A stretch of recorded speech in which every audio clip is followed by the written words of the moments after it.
Critical Frames, a PlayStation podcast, is available on all mainstream audio and video feeds. Find out how you can support the show by heading over to patreon.com/Critical Frames.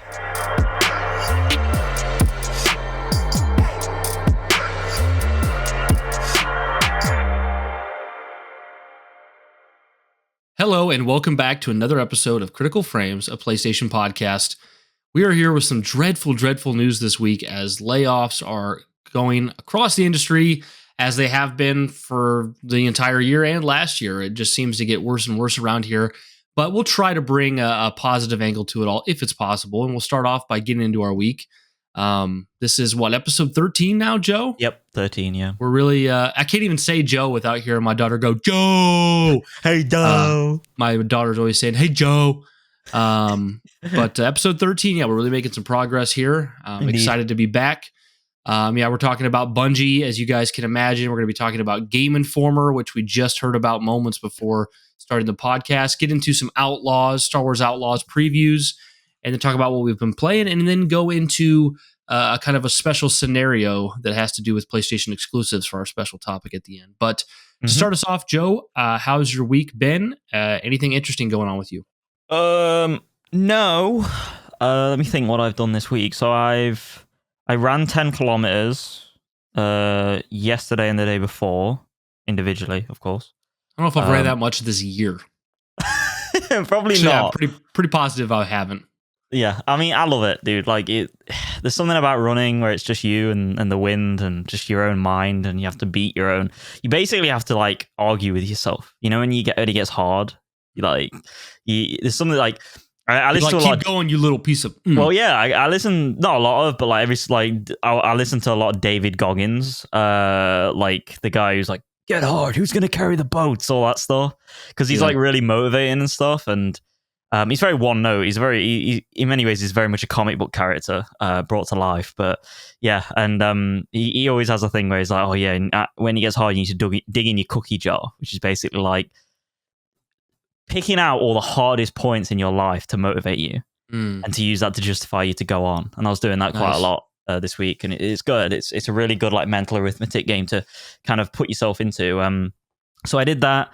I've never said this before, but I have like a pet praying mantis. I don't think I've ever said that on the podcast before. Not on the podcast, but I need it. Yeah. Final molt, dude. Final molt. So she's got wings now. Oh wow! And I can't really get her out because then I'll have to like put her back in. But people can probably find pictures of her in the Discord and stuff. But she's like this big now. People watching videos. Wow. She's pretty fucking big.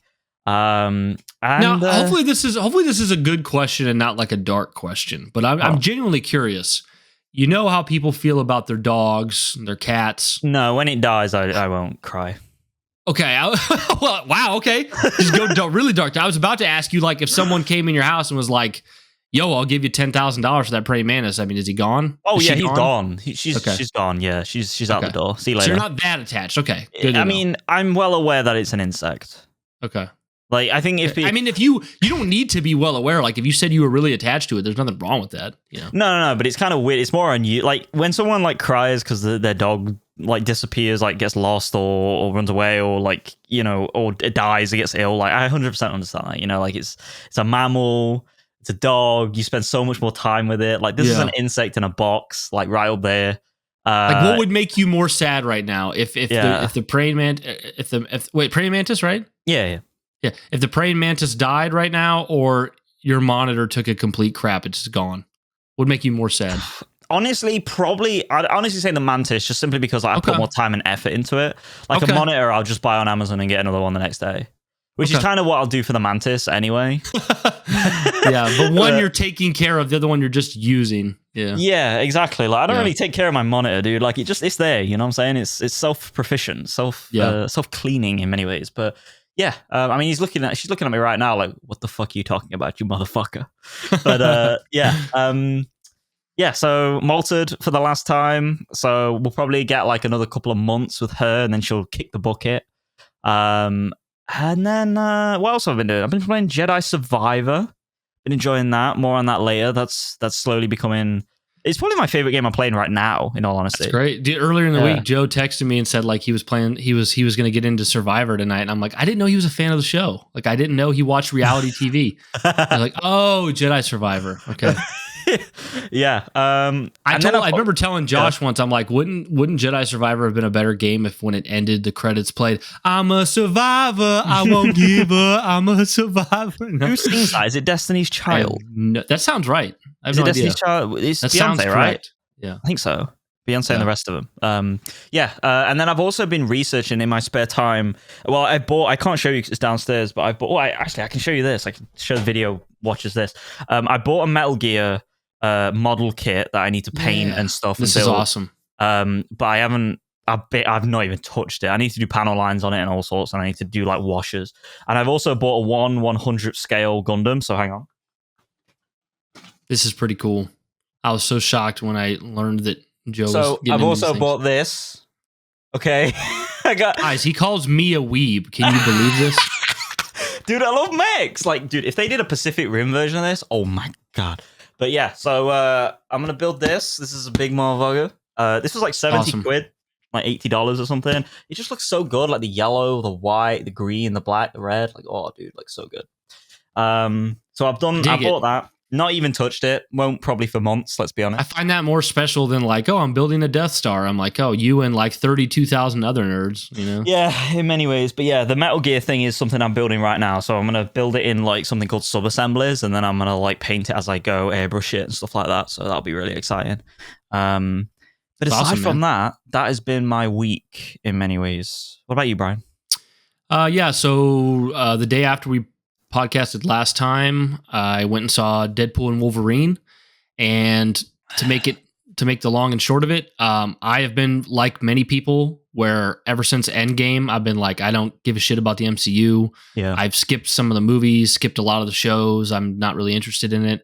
But this was like a unique concept. It's like, we're bringing Wolverine back. He's got the suit. We're doing multiversal stuff there. And dude, I couldn't believe it, but I had such a great time with this movie. I'm back. I'm back in the MCU. Really? Now, obviously, if they release the next movie and it's crap, I mean, I could see me falling right back out again. But right now, of course, with the new announcement of like the Doomsday stuff and Robert Downey Jr. coming back, which is so interesting, I am really like back into it right now. I enjoyed the movie so much. It was such a great time. And all week I've been watching old X-Men Deadpool movies. I watched X-Men 1, 2, 3, Deadpool 1 and Deadpool 2. I'm still working through them. So it was awesome. I definitely recommend anybody who's ever enjoyed the MCU or the X-Men films, you should definitely go see Deadpool and Wolverine. Great time. What's that, Joe? I was just going to ask, what do you think to the Robert Downey Jr. playing Doctor Doom? Well, that's kind of conflicted right now, right? It's a point of contention.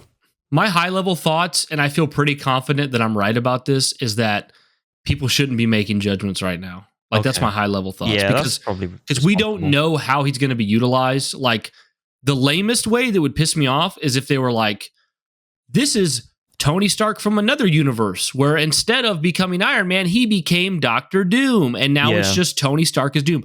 That, I'd be like, this is lame as hell. This was so stupid, right? But if they go the route of, this is Victor Von Doom, and he's played by Robert Downey Jr., but he has a mask on, and you don't see his face, and he acts way different. Because I know that Robert Downey Jr. has been wanting to exercise his acting chops. If he just plays a different character and you don't see his face, I could be like, that was ballsy and that was cool that we got to see this awesome take on Doctor Doom played by somebody that we know and love, just acting completely different. It's like seeing like Heath Ledger as the Joker and then seeing him in A Knight's Tale.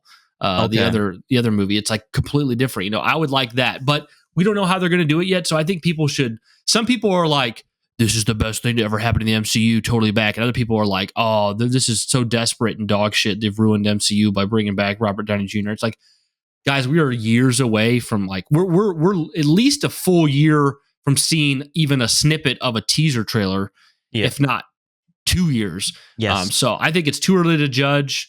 I do understand people saying like, couldn't they have just hired like anybody to play Doctor Doom and it would have just been cool to have Doctor Doom? Like, why do they need to pay him so much specifically? Right. Maybe they're doing something unique with it. We don't know.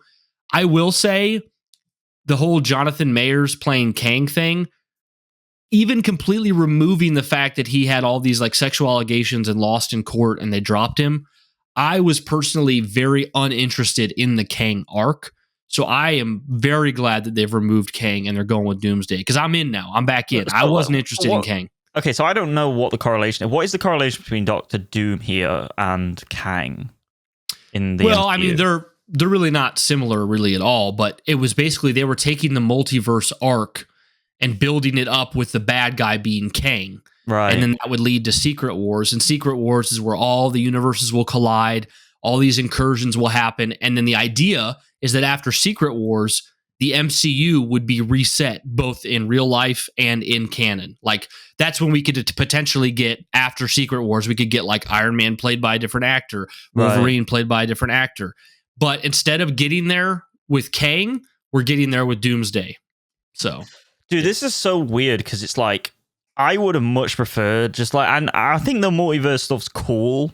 And even though like on a logistics standpoint, like I can understand the argument that because these are all different, say like these are all different, how do I not like spoil universes? Like, universes, different versions of each character. Like, don't worry, the versions of characters that you have like aren't spoiled, aren't ruined because this is a different version of character A as opposed to what you saw. But there's something about like just the way narrative storytelling is normally without all this like time travel-y multiverse stuff where it's like kind of like, I'm not used to this yet, where like you want me to appreciate the arc that's already happened, but also want me to love the new stuff, if that makes sense. Like it's kind of like I'm not conditioned to that, like, because when you introduce multiple characters like this over different like multiverses and stuff, I know that's like always been a thing in comics, you know, Earth 616 and stuff like that. Like, I just instantly tune out. Like, personally, me, I'm like, oh, I don't really want to like get introduced to another, you know, Deadpool or another Wolverine or another this or another that. Like, I just, do you know what I mean? Like, I just don't need it. Well, it kind of kills the stakes a little bit too, right? Like, because it's like, oh, there's always another one. Yeah, up to Endgame, it felt like this is it. This is everything. Yeah, that's it. And now it's basically like anything could happen, right? Yeah, like it's anything. It's like Tony Stark died, but Tony Stark's also here again. It's like, oh, okay, like cool. Yeah. But we don't know. Like I said, it's like we don't know if he's actually going to be Tony Stark or not. You know? Yeah, and I think a lot of this quick push into wanting to be multiversal is probably brought on by the fact that like Fox and Sony and stuff have their own timelines as well. Like, I feel like if they didn't exist to like consistently parallel alongside the MCU because of the rights of various characters and stuff like Spider-Man, I think the reason, if they didn't exist, this probably wouldn't have been such a quick move into multiversal thing after Endgame. Yeah, and I think that's what makes it really neat. Like, I do think despite how poorly things have gone so far, I think that they should have done this. This is right that they're doing this, because this is a circumstance that is so unique that it's amazing that it came out this way, because there could be another 300 years of movies and this kind of opportunity would never come up again, where accidentally two different studios or like companies have ran IPs that they can now tie in and say those were multiversal versions. Like, and it actually works and makes sense. You know, this is very, because Secret Wars, dude, there could potentially be, I mean, anything could happen in Secret Wars. You could have Ben Affleck coming back as Daredevil. You could have Nick Cage as Ghost Rider. You know, you could have, you know, Patrick Stewart as Charles Xavier again. Like, you could do anything you wanted for Secret Wars. And then that's what's nice is if they pull it off with Secret Wars, then you just go into the universe's reset, and then it's like reintroducing, like, okay, this is our new Spider-Man, this is our new Iron Man, and just starting over again. And of course, you know, if it goes like the comics, I mean, 70 years from now, we'll still be getting movies. Yeah. The multiversal thing definitely adds so many layers to just keeping the narrative as fresh as possibly can be, just like the comics do, like you said. One thing I will say is I think the reason why there is a little bit of a disconnect with this multiversal stuff at the moment, potentially, with all the different variants and stuff, is simply because, like, I think the MCU has always, like, towed the line between trying to be, like, a really moving, emotional, like, cinematic universe and one that is, like, popcorn cinema. I think the multiverse kind of nipped that in the bud and made it just not serious. Yes, and I think that's the thing. It's like, I think a lot of fans now, including myself, I mean, I've already done it. We've come to the conclusion and come to the realization that I think we always need to take every film like a Deadpool film, if that makes sense. Like, everything's a joke. Everything's like messing about. Yes, there's some serious elements, but let's just all have fun. You know, like Endgame and Infinity War, Winter Soldier, Civil War, they kind of set a precedent for this for the MCU that this is like a serious like Hollywood blockbuster emotional Little ride. did we know it's kind of going right back to like the Iron Man 2 days of just more stuff. You know. Yeah. So I mean, even stuff like, you know, on the Fox side, like Logan was like, oh man. Oh yeah. Cinema and like this is a character film. You know, and now that's kind of like, well, it was just another beat in the path, you know? Yes, 100%. So, but yeah, and then other than going through like X-Men Marvel stuff, potty training my daughter. She's not quite 2. That's been tiring and exhausting. She's getting better. But it's a lot of like, you know, oh, we'll give you ice cream if you poop. And then she sits in the potty. She sits on the potty and then doesn't poop, and she stands up and flushes, and she's like, ice cream. And I'm like, no, you didn't do anything. You cheated. I'm not an idiot, you know, and crying and screaming because we're trying to make her go to the potty. And it's just, it's exhausting, but you know, she's not even 2. She turns 2 in a month. Yeah. So you're like, I'm imagining you right now as Sully from Monsters Inc. with the Cheerios. Oh, like, yeah, that is what it is. Trailer breadcrumb. I sent you we the give GIF. her M&Ms to do everything. We have just little jars of M&Ms we keep in the bathroom. Like, here, sit. Here, poop. You're like, you go to sleep. Yeah, exactly. But she's great, and I'm sure she's probably doing a lot better than other kids would. So yeah. But so that's been the week pretty much. But all right, you ready to get into the news, Joe? It's some interesting stuff. I got a lot of reading to do here. I feel bad for people who listen to a lot of gaming podcasts because you've probably heard what I'm about to read several times, but I feel like it's kind of like extremely important to talk about this with you need the context fully, especially there's going to be somebody who listens and hasn't read this. But basically, guys, Bungie has come out to give you a little background context here, like, and maybe I'm just going to kind of go on a tangent, but like I'm starting to get this, and I had this before, but now it's really painting a picture for me. Like I feel like Bungie has always been the problem with Bungie more than anyone. It felt very easy back in the day to be like, oh, Bungie, they're badasses and they do Halo, and like Microsoft's holding them back. And I feel like Microsoft maybe was just like dealing with their bullshit. Right. And then once Bungie left Microsoft, they did this deal with Activision. And after, what was it, 5-6 years of this deal with Activision, like we had seen from leaked court documents that like this deal with Activision was like Bungie gets to maintain the rights to Destiny, but Activision will publish it and they'll both benefit from this deal. And they'll be like Destiny 1, expansion, Destiny 2, expansion, Destiny 3, expansion for like 10 years.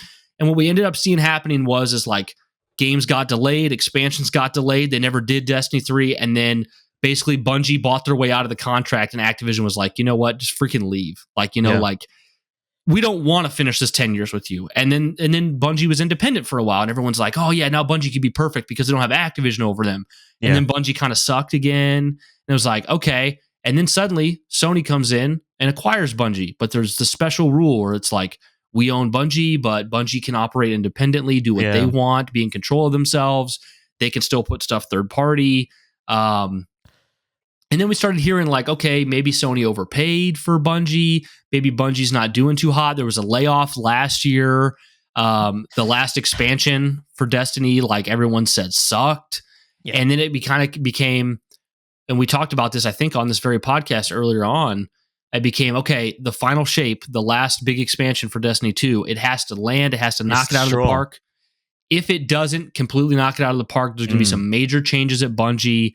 And there's going to be like the contract basically says like if certain thresholds aren't hit, certain percentages, certain profits, basically Sony will take over Bungie. Yep. And the final shape came out, and to everyone's surprise, it was not only amazing and a critical darling, it is to many people the best expansion ever in Destiny history. And then here we are. I don't know what it's been, a month or so after the expansion came out. Huge layoffs. Sony's taken over. The company's completely changing. So that brings us up to speed here. I'm going to go ahead and read this article, which is now about 3 days old, from Bungie's site, bungie.net. The new path for Bungie. This comes from Pete Parsons, the CEO of the company here. This morning, I'm sharing with all of you some of the most difficult changes we've ever had to make as a studio. Due to rising costs of development and industry shifts, as well as enduring economic conditions, it has become clear that we need to make substantial changes to our cost structure and focus development efforts entirely on Destiny and Marathon. That means beginning today, July 31st, 220 of our roles will be eliminated, representing roughly 17% of our studio's workforce. These actions will affect every level of the company, including most of our executive and senior leader roles. Have it be noted here, I found this out a day later. People like Luke Smith were let go. Really? Luke Smith, for those of you who don't know, he's like one of the main top dudes behind Destiny and on video talking about the changes they're making, releases. Even he's gone. Moving on. Today is difficult. Today is a difficult and painful day, especially for our departing colleagues, all of which have made important and valuable contributions to Bungie. Our goal is to support them with the utmost care and respect. For everyone affected by this job reduction, we will be offering a generous exit package, including severance, bonus, and health coverage. I realize all of this is hard news, especially following the success we have seen with the final shape. But as we've navigated the broader economic realities over the last year and after exhausting all other mitigation options, this has become a necessary decision to refocus our studio and our business with more realistic goals and viable financials. We are committing to 2 other major changes today that we believe will support our focus, leverage Sony's strengths, and create new opportunities for Bungie talent. First, we are deepening our integration with Sony Interactive Entertainment, working to integrate 155 of our roles, roughly 12%, into Sony Entertainment over the next few quarters. SIE has worked I always do this when I speak so fast. SIE has worked tirelessly with us to identify roles for as many of our people as possible, enabling us together to save a great deal of talent that would otherwise have been affected by reduction in force. So you have 17% of the force being let go. You have 12% of the force just being migrated over to Sony out of Bungie. Second, we are working with PlayStation Studios leadership to spin out one of our incubation projects, an action game set in a brand new science fantasy universe, to form a new studio within PlayStation Studios to continue its promising development. This will be a time of tremendous change for our studio. So far, you have 17% gone, 12% joining Sony, leaving Bungie, and then you have this third game they were working on, this fantasy sci-fi fantasy universe that they're pretty much handing over to PlayStation and saying, "Here, go and make this game with a new studio. We're not doing it because we can't handle it. We got to focus on Destiny and Marathon." Yep. So he goes on to speak about how they got to this point. For over 5 years, it has been our goal to ship games in 3 enduring global franchises. To realize that ambition, we set up several incubation projects, each seated with senior development leaders from our existing teams. We eventually realized that this model stretched our talent too thin too quickly. It also forced our studio support structures to scale at a larger level than we could realistically support, given our 2 primary products in development, Destiny and Marathon. Additionally, in 2023, our rapid expansion ran headlong into a broad economic slowdown, a sharp downturn in the games industry, our quality miss with Destiny 2 Lightfall, and the need to give both the final shape and Marathon the time needed to ensure both projects deliver at the quality our players expect and deserve. We were overly ambitious, our financial safety margins were subsequently exceeded, and we began running in the red. After this new trajectory became clear, we knew we had to change our course and speed. We did everything we could to avoid today's outcome. Even with the exhaustive efforts undertaken across our leadership and product teams to resolve our financial challenges, these steps were simply not enough. As a result, today we must say goodbye to incredible talent, colleagues, and friends. This will be a challenging time at Bungie, and we will help our team navigate these changes in the weeks and months ahead. This will be a hard week, and we know that our team will need to process, to ask questions, and to absorb this news. Today and over the next several weeks, we will host team meetings and town halls, team breakout sessions, and private individual sessions to ensure that we are keeping our communication open and transparent. Bungie will continue to make great games. We will have over 850 team members building Destiny and Marathon, and we will continue to build amazing experiences and exceed our players' expectations. There will be a time to talk about our goals and projects, but today is not that day. Today our focus is on supporting our people. Pete. So a lot of things to touch on here with the people being let go, the people moving, him talking about them running in the red, their quality miss with Destiny Lightfall, the fact that the final shape was so good, them focusing on Destiny 2 and Marathon and letting their other project go to the wayside over to Sony. I'm just going to toss it over to you, Joe, so I don't touch on all the points or steal all the stuff like I do a lot of times. Yep. What do you have to say about all this? And of course, after this, we have another article kind of talking about just how bad things were, but give us your surface level or even deep level thoughts. What do you think? Yeah, this is absolutely shit. And it's been in the it's been reported for a long time, even by Forbes back in when was this? Let's have a look. March. Nothing adds up with Bungie's budgets as pressure mounts on Destiny's 2 the final shape. And obviously this was, like you said, around the time when Sony started to really like put pressure on them and say, hey, listen, if you don't fucking sort your shit out, we're going to take over, and this is your result. And in many ways, like the final shape, as far as we're aware, have we ever got sales data for the final shape? Have we got any the only thing I've seen is that there was 1 million pre-orders before the game came out. So easy to believe that it's several million copies sold. Yeah. But it's not enough. It's not enough. And I don't know if there was anything that could be enough to... So, I mean, Destiny 2's budget, as far as I'm aware, when it was under Activision, was $500 million US, which is a shit ton of money. That was 2014 with the first Destiny. Yeah. And the thing with it is, like, their 10-year deal was that they were going to obviously take Destiny with them, which is what they did after Activision, and they were going to make a Destiny 3 under Activision originally, but obviously that never panned out. And I think in a lot of ways, like, it's just that they flew way too close to the sun, and they got their wings incredibly burnt, and now they are they've plummeted all the way back down to ground level so hard and so fast that everyone underneath Pete Parsons has basically been destroyed, or a lot of people under Pete Parsons has been destroyed. Their careers has been derailed in many ways, you know, and it's such a sad thing, especially when you start taking into account like him buying classic cars, you know, a dime a dozen. I was going to bring that up. Yeah, I'm glad you did. Yeah, which is an absolutely fucking ridiculous thing and should never be the case if you're losing colleagues underneath you and employees. It's just an absolute shame. I think what I'll end on, to not take up all the points from you, Brian, and I'm going to ping pong it back to you, is this really the studio that came into the Last of Us factions and said that is not up to par? Like, really? Yeah. So, like, not only like the launch of the final shape was kind of rocky with like technical aspects and stuff like that, right? Mm-hmm. And then there was also Lightfall, which was kind of like, it's okay, but it doesn't really move anything. It's not really pushing anything forward, you know, after the Witch Queen. Crucible was going down the shitter. You have Marathon, you know, going full steam ahead, seemingly so, in pre-production with that trailer and everything. You've got the Sony acquisition. You've got all this on the go. You've got kind of a telltale, like, sort of too many projects, you know, on at one time, to the point where you are going way too far into the red, you know, no longer in the black. And you have the goal to go into Naughty Dog, one of the most prestigious studios of all time, and quality control them when you haven't even got your money in the right place. Mm-hmm. And, like, that's me speaking from, like, a Naughty Dog fanboy perspective. But honestly, like, how can anyone take you seriously if you haven't even got structure underneath you? So, yeah, well, so there's a couple things to touch on, and I'm not taking any side here. I'm just touching on these things. Destiny is known as one of the top 5 best handled live service games, despite this. Yes. You know, Fortnite's obviously number 1, but this is like top 5 best handled live service, how to do it. They were kind of like one of the first on the scene, you know, back before we really knew what live service as a term meant. So there's that to consider. Yep. What I've heard is that they went to Naughty Dog and consulted them, and based on what Bungie said, Naughty Dog decided not to go forward. So if that's to be believed, it's not like Bungie said you can't do this. It's like, no. Here's what we have to go through to make this work. And if you want to go through with Last of Us Online, it will change your studio fundamentally. Yeah. So on one hand, it does seem like the pot calling the kettle black. On the other hand, you know, maybe it's less of Bungie being so great and more of Naughty Dog being like, well, we don't want to lose our DNA. We want to keep making amazing single player experiences. Yeah, they made an educated decision.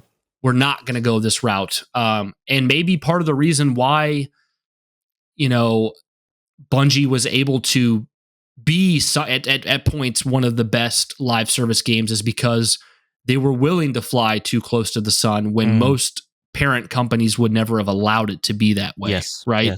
Yes. Because they're doing this high quality product. Spending tons of money. Before all this, before the layoff last year, they employed over 1,300 people.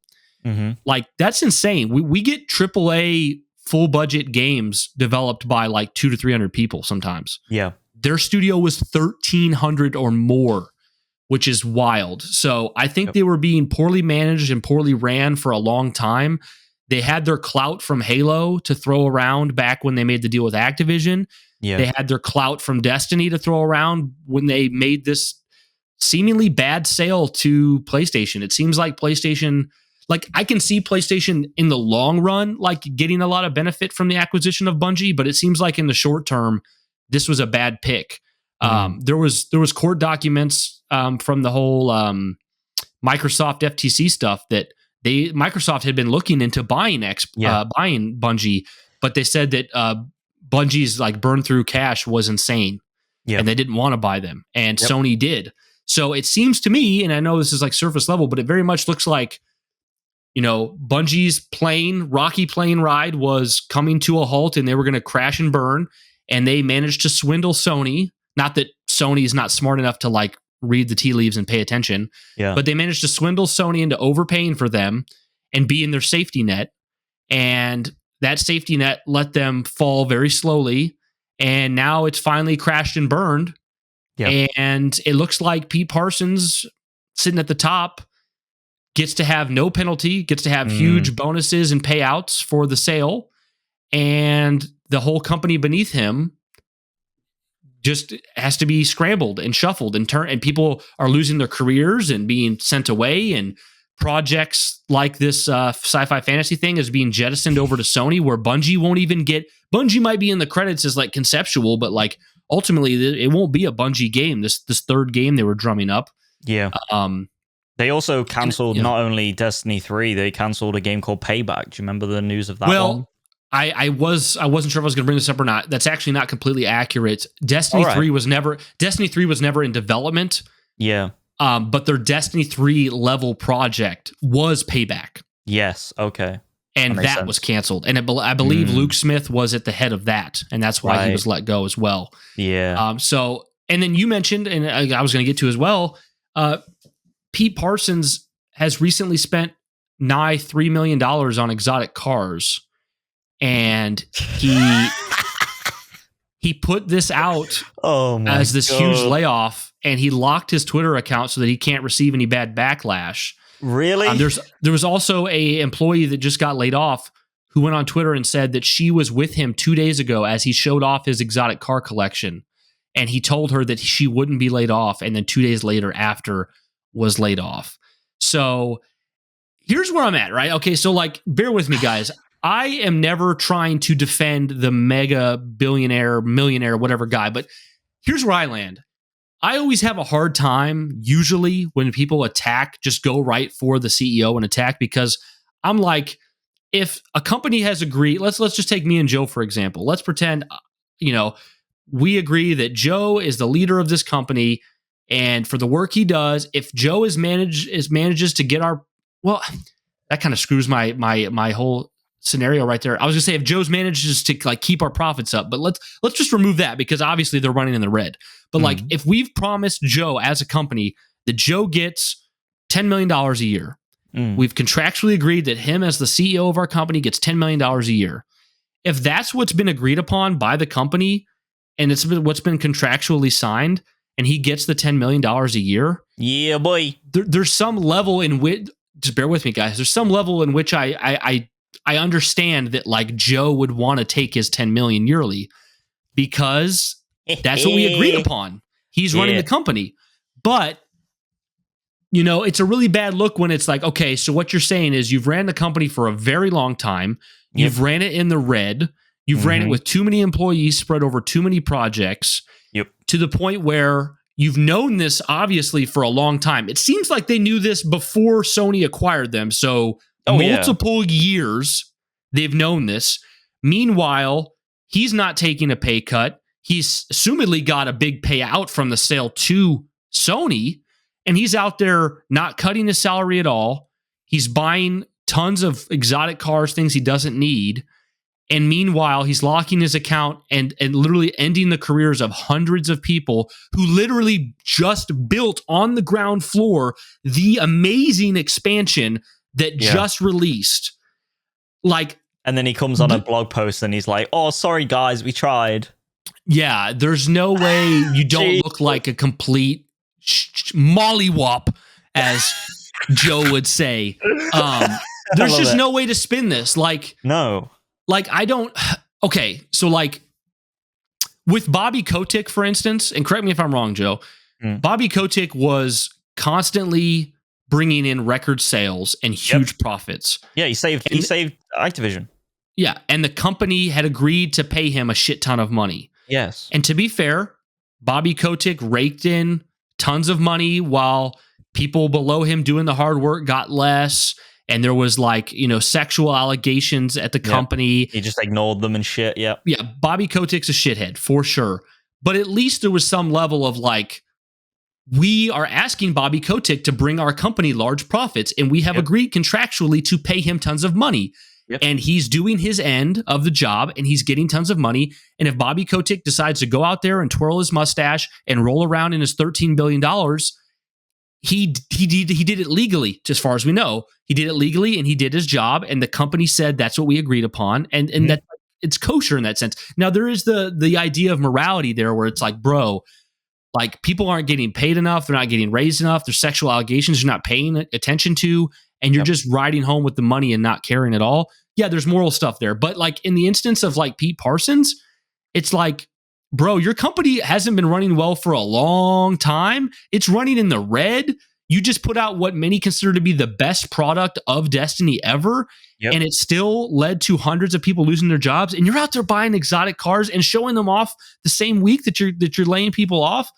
Like, bro, it's like I would wager that Pete Parsons is probably, like, I don't know anything to be fair, but like I would wager Pete Parsons is probably a better guy than Bobby Kotick. But like, this is kind of a worse situation than Bobby Kotick, because like at least Bobby Kotick was running a very good company and he was running it well. Like, look at all of the stuff coming out about Microsoft and Xbox lately. All the stuff that's been coming out about Microsoft and Xbox has been like, oh, the sales of the Xboxes are lower than ever, but because of Activision Blizzard now being under our umbrella, we're having record profits on software, because that's just how good Activision Blizzard has been run financially. You don't even have that, Pete Parsons. Like, you just have like a company running like shit forever, and then you just like a 17% plus 12%. I mean, like literally a quarter of your studio just gone, and you're out there with exotic cars. Yeah. I think and people are calling for him to resign. Several ex-community managers have come out on Twitter and said, like, this dude is the problem with Bungie. He needs to be gone.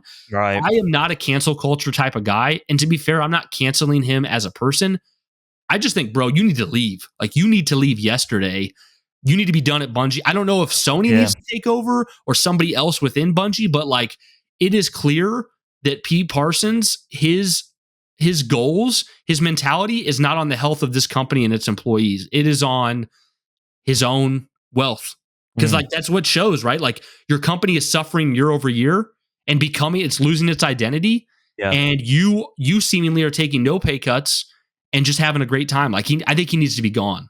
Yeah, that's what I think. I mean, it calls back to, when Nintendo's CEO, Iwata, basically took like serious pay cuts keep his company running during the Wii U era, which was a really bad era for Nintendo. And it's one of those things where like everyone always goes on, like, I'm not going to tangent too hard here, but it's like, why is Nintendo always looked at as like the gold standard of video game development and great place to work in Japan, and like just great culture and great fan base and great games and happy products, happy people make happy products? It's like, because shit like that, when shit goes wrong, CEOs take serious accountability because they care about the people underneath, and you can't buy that and you can't fabricate that, and it shows in Pete Parsons like situation here.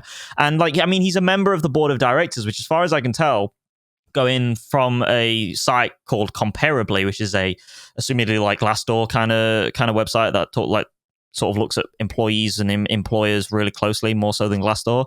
You have Pete Parsons, CEO / president of Bungie, Danielle Porter, CFO, Donya Shirzad, executive principal producer, Amy Johnson, chief people officer, Johnny Ebert, chief creative officer, Andros Jenkins, chief strategy officer, and then you got Patrick O'Kelly, who is the chief operating officer. And these are all people that, assumedly so, I could be wrong here because I'm just taking it from a website here, these are all people that are high up in Bungie. They potentially are on the board of directors, and they have serious like swaying power when it comes to speaking to people like Pete Parsons, looking at themselves and assessing this whole situation from a top level and bird's eye perspective. And unfortunately, I think the issue here is clearly Pete Parsons got so far up in the Bungie pipeline, in the sort of echelon, hierarchy. In the hierarchy. That's the word I was looking for. Thank you, Brian. And once you give the baby his or hers like candy, you can't take that shit away, bro. Like, honestly, like he got comfortable with the amount of money he was getting.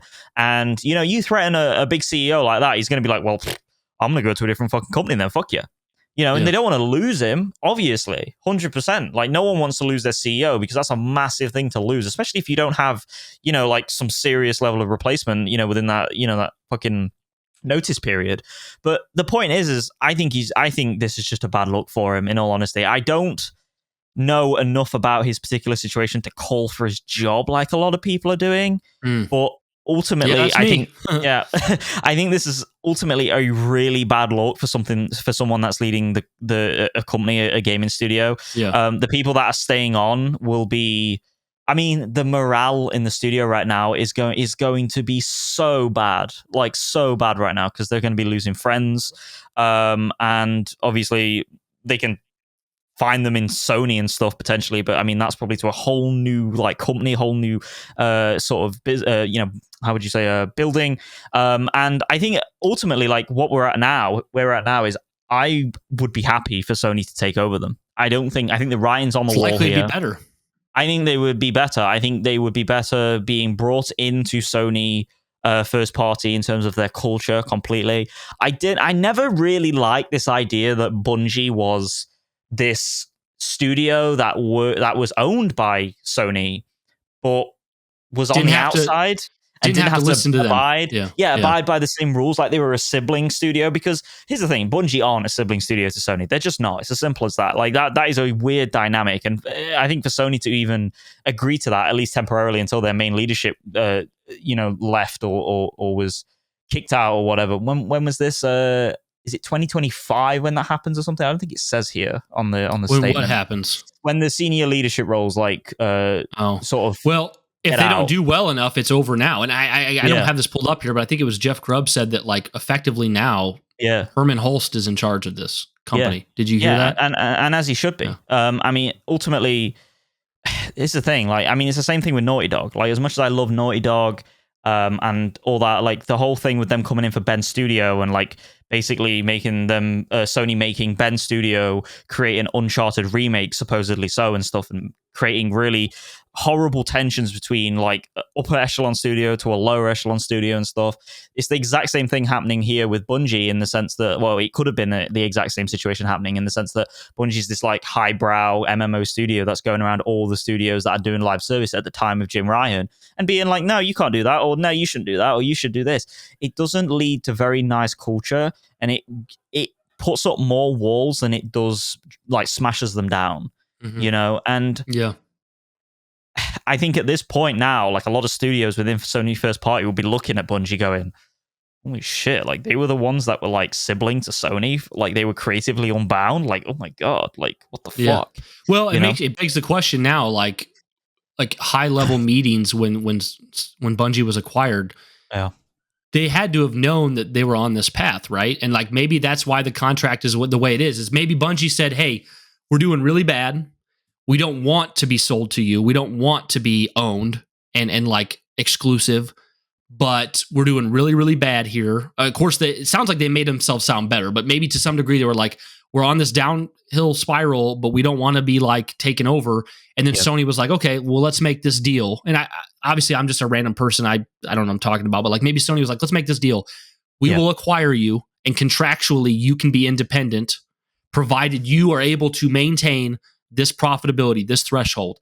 And if you don't for long enough, you will just be fully under us. And now we're seeing they couldn't pull it off in the 2 years or whatever they were owned by, however many years they were owned by Sony, they couldn't pull it off. So now it's just going to become under Sony. And I think the huge positive is, I think long term with this restructuring and Sony taking over, I think Bungie is going to be a better company. The negative is, I think they might lose a lot of the identity they had. But once again, another positive that could be is, even back in the early Halo days, Bungie has always been so cocky up their own ass about how great they are from the very beginning. Yeah. You know, like I remember Josh would always used to say, like, you know, when something would be unbalanced or unfair in like a new Halo or like before it's been patched or whatever, Bungie just be like, suck it up, deal with it. Really? Like they'd say that to their fans. It's like, and then of course, like when they got out of like they wedged themselves out of Microsoft, they were pretty much like, hey, we want to leave you guys, and if you don't let us, we're kind of just going to leave, and the company won't be the same. And then with Activision, you could tell Activision was kind of like, we're so sick of these Bungie guys, like, buy your way out of the contract. And then here it's like, I think Bungie, like, on one hand, it's like, yeah, the culture might change, they might not have the same identity, but on the other hand, it's like their cultures kind of seems a little shit, you know? Like, I don't. It seems like they're too good for their own shit, you know? Do we know how many employees they had before this layoff? Do we know? Yeah, it was over 1,300. Holy fuck. Yeah, dude, we're talking like the amount of people they laid off now could have made a full AAA exclusive PlayStation game. Just the layoffs. Yeah, it's 220 roles right here. Like that's not counting what they sent that was absorbed into Sony. That was another 150. We're talking like 370, 380. Bro, that amount of employees is like Rockstar level. And they are they're not doing Rockstar numbers. They are not doing Rockstar numbers like with the that goes back to, I was going to say something about all time. Yeah. I was just saying about Nintendo, when you're talking about Nintendo, like Nintendo being so smart. Like Nintendo does a lot of stupid things that people are like, why the heck would you do that? Why do I got to use my phone for online chat for my Switch? But at the same time, you look at like Mario Kart 8 is just up. They updated today. Mario Kart 8 sold like 63 million copies. Look at how much money it costs to make Mario Kart 8 compared to just a Destiny expansion. There ain't no Destiny expansion selling half as many as copies as Mario Kart 8. Nintendo always able to keep their costs down. They're not overly ambitious with like their consoles. They're in the profitability.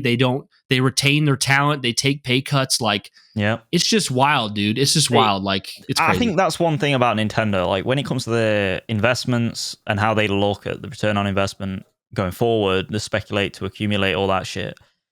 They really do like take as little gambles as possible. You know, like the Wii U was a bit of a fuck up for them, but admittedly they came from like a Wii era, which was like kind of that was almost less of a gamble and more of just like we didn't know how big of a failure this would be. Yes, it was just a fuck up. It wasn't much of a gamble in many ways, like I said, because it literally came from the Wii, which was surprisingly all right considering what it was and what time it was in. I mean, over 100 million sold Wii. Yeah, I mean, the Xbox 360 with the Kinect, it's like you think a Wii console wouldn't have done well then, but you know, it did. So, yeah, dude, absolutely fucking wild. I'm just... Aren't you just over this, Brian? Like, over like these companies, like overextending, overemploying, and then just being like, "Oh fuck, who wouldn't have known? We had to get money and we don't have money, so shit, you got to go." Like them poor motherfuckers now who have to go find jobs. What the fuck? And there's a good chance they won't be able to find a job in the industry because the industry has already had record layoffs, over 10,000. Yes. So there's no like that industry is going to be so hard to get back into. And yeah, we're going to go over to in a minute here to the next thing. The next thing's about layoffs as well. But like, dude, I mean, when I was like walking up the stairs, getting ready to start this podcast, and I was reading about Game Informer, which we'll get to here in a second, I got a little depressed, dude. And I had to check myself because I was like, okay, the not surface level is like, man, I'm bummed, dude, because like gaming has been like my hobby my whole life.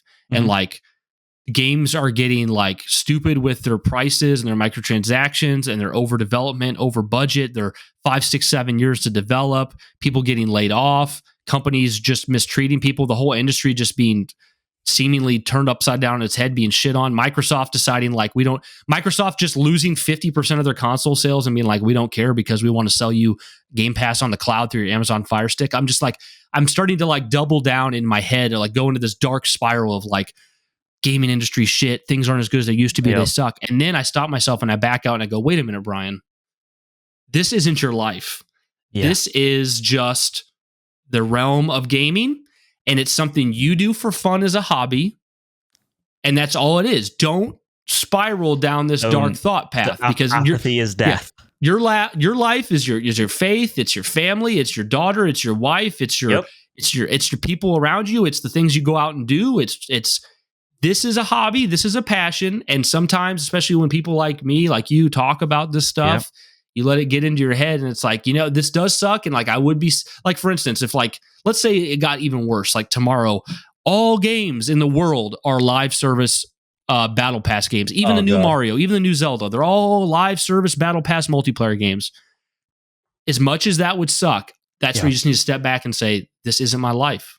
This is not my life. So while it's awful, I can separate it and say, hey, there's more to life than the industry and gaming, and like, we'll be okay. Like, remember, it's just a hobby, right? I know for some people it's not, but I mean, for 99.99%, gaming is a hobby. So 100%. Yeah. But are you ready to talk about Game Informer?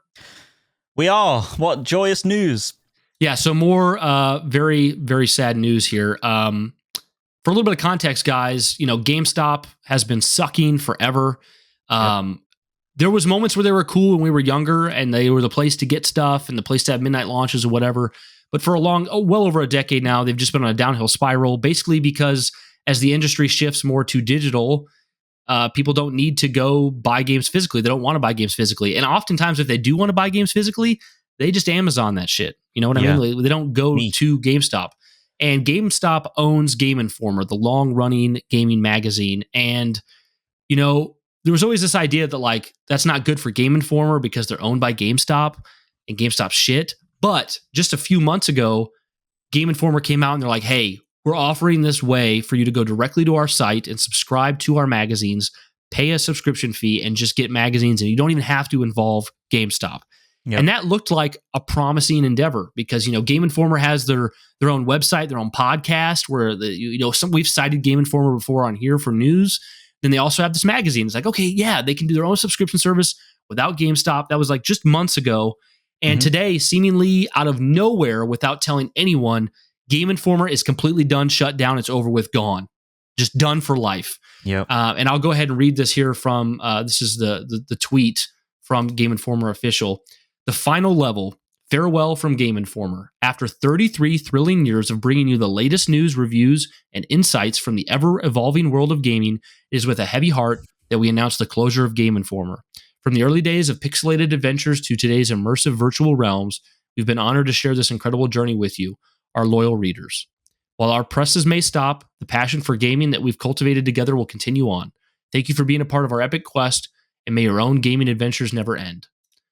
So that's the official tweet. And then immediately we have the former Game Informer video producer, Ben Hansen, coming on Twitter and saying, I'm furious about the end of Game Informer. It was an incredible 33-year run, and then GameStop pumps out this phony, empty farewell message. I'd bet money it was written by an AI. Fuck you, GameStop, and a huge fuck you to Ryan Cohen. And then the former lead video at Game Informer, Alex Van Aken, on Twitter says, there are still people on staff who don't know what's happening yet. There's a tweet that someone higher up posted spilling the news. I'll have some stuff to say later today, but yes, everyone at Game Informer was laid off about an hour ago. So no one was told. This was done over Twitter. No one cared. I was telling Joe before we got on here, the truth is, like, sometimes when something happens and something ends or something closes, everyone goes, like, let me just give you a random example. It's like Twinkies. Yeah. Twinkies, for a while you couldn't get Twinkies. They've been like rebranded. Oh, really? Whatever you can get. Yeah, for a while Twinkies like went out of business and like people were selling like expired Twinkies for like hundreds of dollars. Oh, but they're back. Wouldn't be happy. Yeah, they're back now under a different name. But anyways, when Twinkies went out, what happens when something ends? Everyone wants it, right? Oh yeah. Oh my gosh, I can't live without Twinkies. Twinkies are my favorite. It's like, bro, you haven't ate Twinkies in like 13 years. I like them. They're good. They're good. But so I was telling Joe, like when I saw this, like right before we started recording, here's the facts, bro. I haven't bought a Game Informer magazine in probably over a decade. So I'm not going to pretend like this affects my life in a huge way as far as the magazine goes. No. But I did genuinely enjoy the website. I did listen to their podcast a couple of times. Yep. I would have loved for them to stay up as a publication as far as like dropping news and articles and stuff like that. Like a push square or something. Yeah, like I would have really enjoyed that. So it's really sucks to see them go that way. And it was still cool they were doing magazines, but like, I wasn't going to, in the year of 2024, I'm not going to subscribe to a physical magazine. So like that makes sense. But like closing the whole company and not finding a way to like spin this off or let them be their own entity online or, obviously I don't want layoffs, but like, or cutting the staff down so that like it could have been a lot more of a skeleton crew running the website. No, it's just done. It's just gone. They've just washed their hands clean of it. It's really sad to see. This is a huge part of me, and I would guess most anybody's gaming childhood who was over the age of 20, probably either seeing the magazines in the store or having your own subscription. I mean, for several years, I got Game Informer to my house, and I remember front covers with like Metroid Prime, Twilight Princess, Halo 2, Metal Gear Solid. I mean, just everything you can imagine. I had the God of War 2 one. Yeah, I probably had that one too. But yeah, dude, it's going to be sad. Like, I'll miss Game Informer as a memory of getting the magazines as a kid, but I'll also just genuinely miss them as a website in contemporary times. What do you have to say about this, Joe?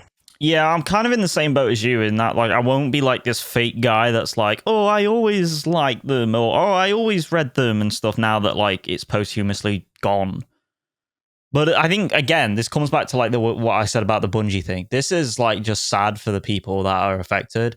This is, like, in many ways, double worse than what's happened with Bungie because they haven't even been informed, a lot of them. Mm-hmm. They don't even know. It was not like they didn't see it coming, you know? Yep. And that is such a gut punch, you know, like that Ben Hansen and Alex Van Aken and stuff like you read. Like, imagine like waking up one day and just being like, oh yeah, you don't have a job. Like, go away. Bye.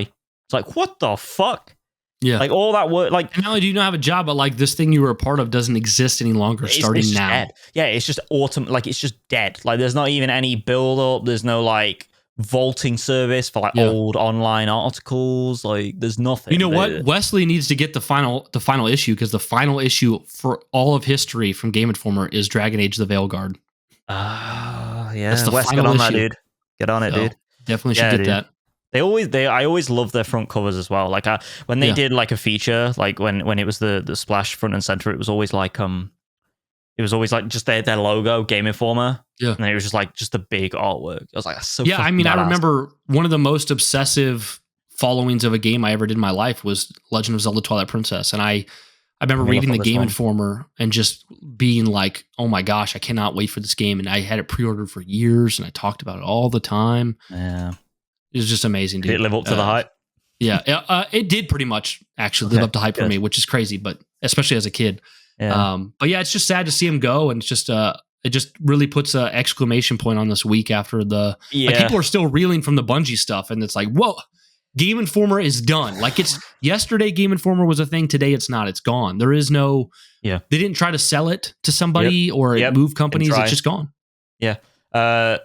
Owned by GameStop, which is a company that we know went through serious problems during COVID, had to sell to venture capital to keep afloat, essentially. And just fucking like now, I guess like the like it's weird because like GameStop went through that serious problem, obviously with their financials, their bottom line and stuff. They survived because of the investments. Well, it was mostly because of the Dogecoin. Yeah. Exactly. But they survived. Billions of dollars was influxed into their company because of that. Yep. And it's one of those things where like they would have known immediately at that point where it was like, oh, we need to cut these guys off. Mm-hmm. Like we can barely keep ourselves afloat. Like we need to drop our subsidiary. And such a shame, dude, because like, I mean, how many people do we know how many people worked at Game Informer? Like, do we? That's not a number I'd seen reported yet. Maybe it's up by now. Let's have a quick look here. Game I have Informer, no idea. Yeah. Employee count. Let me just quickly look this up for you guys. I'd be interested to hear. According to Rocket Reach, there was only 34 people, but I don't know how accurate that is. That sounds right. I think it was pretty low, but I mean, the wildest thing is like this. One thing I will say is this rings home to my job because we do a magazine. We've always done a magazine. Yeah, I didn't think about that, dude. Yeah, wow. War Games Illustrated. We started out with a magazine. Now we run a digital subscription service as well, and we're at this point now where like it's a very different thing because like Eurogamer, Game Informer, all these PC Gamer. It's mostly, I would say, like just guessing the demographic is younger, right? It's 20-year-olds, 30-year-olds, potentially 40-year-olds. You know, because they've been going for a certain amount of time now. But there are youth mindset in the sense that like the hobby is very youthful. Gaming is a youthful hobby. And as opposed to wargaming, which is like tabletop battles and stuff, which is what we do. And we've thought about it loads. We are well aware that we're on a ticking time bomb now with magazine subscribers because a lot of our subscribers are old people. And what do old people do? They unfortunately die. And that's just the reality of it. And with everyone that dies, you lose, £55 a year, £60 a year, £65 a year, depending on the subscription type. And you end up just like really, really like kind of counting your days now. And what we're doing now is we're trying to shift more into appealing to younger people while also keeping the old people happy, which is incredibly hard to do, mind you, because there's only like 6 or 7 people in our company, maybe 6, I think, if I count. Yeah. And we're also trying to lean more into the digital side of things to, like I said, to gain the younger people onto that subscription service, the digital stuff, which is there's less upkeep on stuff like that as opposed to printing a magazine every month. So yeah, dude, hard. Magazines are very much an archaic form of a medium to consume your news now and your entertainment, and we're starting to see that a lot. I used to subscribe to the PC Gamer magazine, and I just stopped when I became, I don't know, 16, 17, 18 years old, something like that. Well, it sucks because, like, really the only value, in my opinion, in a magazine is personal editorials, because anything I would get in a magazine, because I'm tapped into the gaming industry, I will have already known probably more than the magazine's telling me, right? Like think about like news, dude. Like if a gaming magazine was going to talk about the Bungie layoffs, I've already scoured everything that they could ever tell me. Been on plus more. YouTube, been on Twitter, been on Reddit, been on Resetera. It's faster. So for me, like the biggest selling point for a magazine is like personal editorials. Like, let's say there was like a Joe, you wrote in a magazine like a 4 pages on your experience with Metal Gear Solid. And I'm like, oh man, like I'm a huge fan of Metal Gear Solid. I want to read that. Like, to me, that's like offers more value because it's like personal and special. But if you're just going to tell me that, it's just been announced that Kojima's working on a game called Fizzant that's supposed to be a spiritual successor, I already knew that before the magazine came out. Yep. So, it's wild. And then you include the fact that like just YouTube content creation now in terms of singular content creators, are a dime a dozen. There's one for every kind of personality type that you potentially want. If you want an Angry Joe, or you want a Luke Stevens, or you want, I don't know, a fucking, even podcasts like Last Time Media or something, it's all there for the taking. That are, uploaded very regularly. Like even podcasts, again, like Last Time Media, if something big happens, they'll often do an episode like immediately to like cover it. If it's a Sony showcase or something like that, they jump on it quick. And oftentimes you can consume that background media much easier than you can sitting down. And like, here's the thing: like, a lot of people have like more time to put on a YouTube video on in the background or a podcast on in the background than to sit and read a magazine. Yeah, like while at work, I do it all the time. I consume 4 to 8 hours of audio, whether it's from a video or from a podcast, every day at work. Yeah, it's wild, dude. Like, we are plugged in like a motherfucker. And then also another thing, like you wanna drop the profits even more, guys. Like people have ad blockers on their browsers. People don't read all the way down the article to give the publication the AdSense. People don't subscribe to like emailing lists and stuff to get that click through profitability that like my company and stuff always tries to do and strengthen your listicles and your lists. Like, the days of like, in many ways, even just writing publications, even if it's online, is over. And it's kind of sad that that's the case. Websites because websites are old news, dude. Unless you're going, if you and I created a website, what could we do to get anyone to go there? Fuck all. You have to, for websites, you have to offer some form of monetary. How do I say this? Like monetary value or monetary recoupment from whatever you are subscribing or putting your time into. Do you know what I'm saying? Mm-hmm. So like, for instance, if someone subscribes to our subscription service online, they get discounts on manufacturers. Yes, we have blog articles. Yes, we have posts. Yes, we have all that stuff. But really, our main focal point is reading 400,000 back issues of our magazine, all digitally. And not literally, but, figuratively. And also, getting discounts on various wargaming manufacturers so you can buy your miniatures at a discounted price. It's little things like that make people want to come in. People don't care about reading your articles because to them, time is money. And even and money is like really, really prevalent now, like really potent and pertinent to like life just in general now. So they're not going to spend, £5 per publication just to, get access to read more of your article and stuff. And it's one of the reasons why people like Gene Park and stuff was kept on at the Washington Post, because like you said earlier about editorials and feature pieces, feature articles, he was one that wrote that stuff. He's a massive, He's the massive. only one left. He used to write big publication pieces, and they were great. And that's the reason why they keep him on. They kept him on because his work was so valuable to keeping that audience retention. So, yeah, dude, it's such a shame. I really hope that these people like get some level of like, you know, I don't know, lily pad to step on so they can get into, you know, another publication, hopefully, or, you know, become a writer at a game studio. But this is the thing, like you said earlier, it's like, where the fuck do they go? Because they're in a walk-in closet right now, and that walk-in closet is shrinking. It's shrinking really quickly, and it's terrifying. So, yeah, I don't know, terrifying, dude. Man, I while you were talking, a new big Bloomberg piece came out about Destiny and what's happened with Bungie, and I've tried to just kind of scan it because it's huge with my eyes, and I don't. It provides better context, but I don't know that there's any new information. Mm-hmm. So I guess I won't cite any of that here. But I mean, it's interesting. I mean, I think if it wasn't so much to read and there was something, I would maybe read it. But it does sound like maybe we can cover it next time if it's it sounds like behind the scenes information, people have painted it as more Pete Parsons is like the problem. You know, right? I want to reiterate something you said earlier that with Bungie is that I hope it's clear. I'm not somebody who likes calling for like canceling a person. No. I'm not saying Pete Parsons is a bad person. I'm not saying I want him to suffer. I'm just saying I think he should step down. I don't think it seems clear to me he should not be in his position anymore. So, you know. I think anyone that is at a leadership role needs to take some form of responsibility for the people underneath them. And it's clear. Yeah. You don't have to be a fucking genius for this. It is very clear that he is taking zero responsibility for what's happened below to the people below him. And that he had to know what locking his Twitter would look like. He locked it at the exact same time this was posted. Bro, everything that is written on the wall for Pete Parsons right now is literally like, you are taking no responsibility and you are hiding.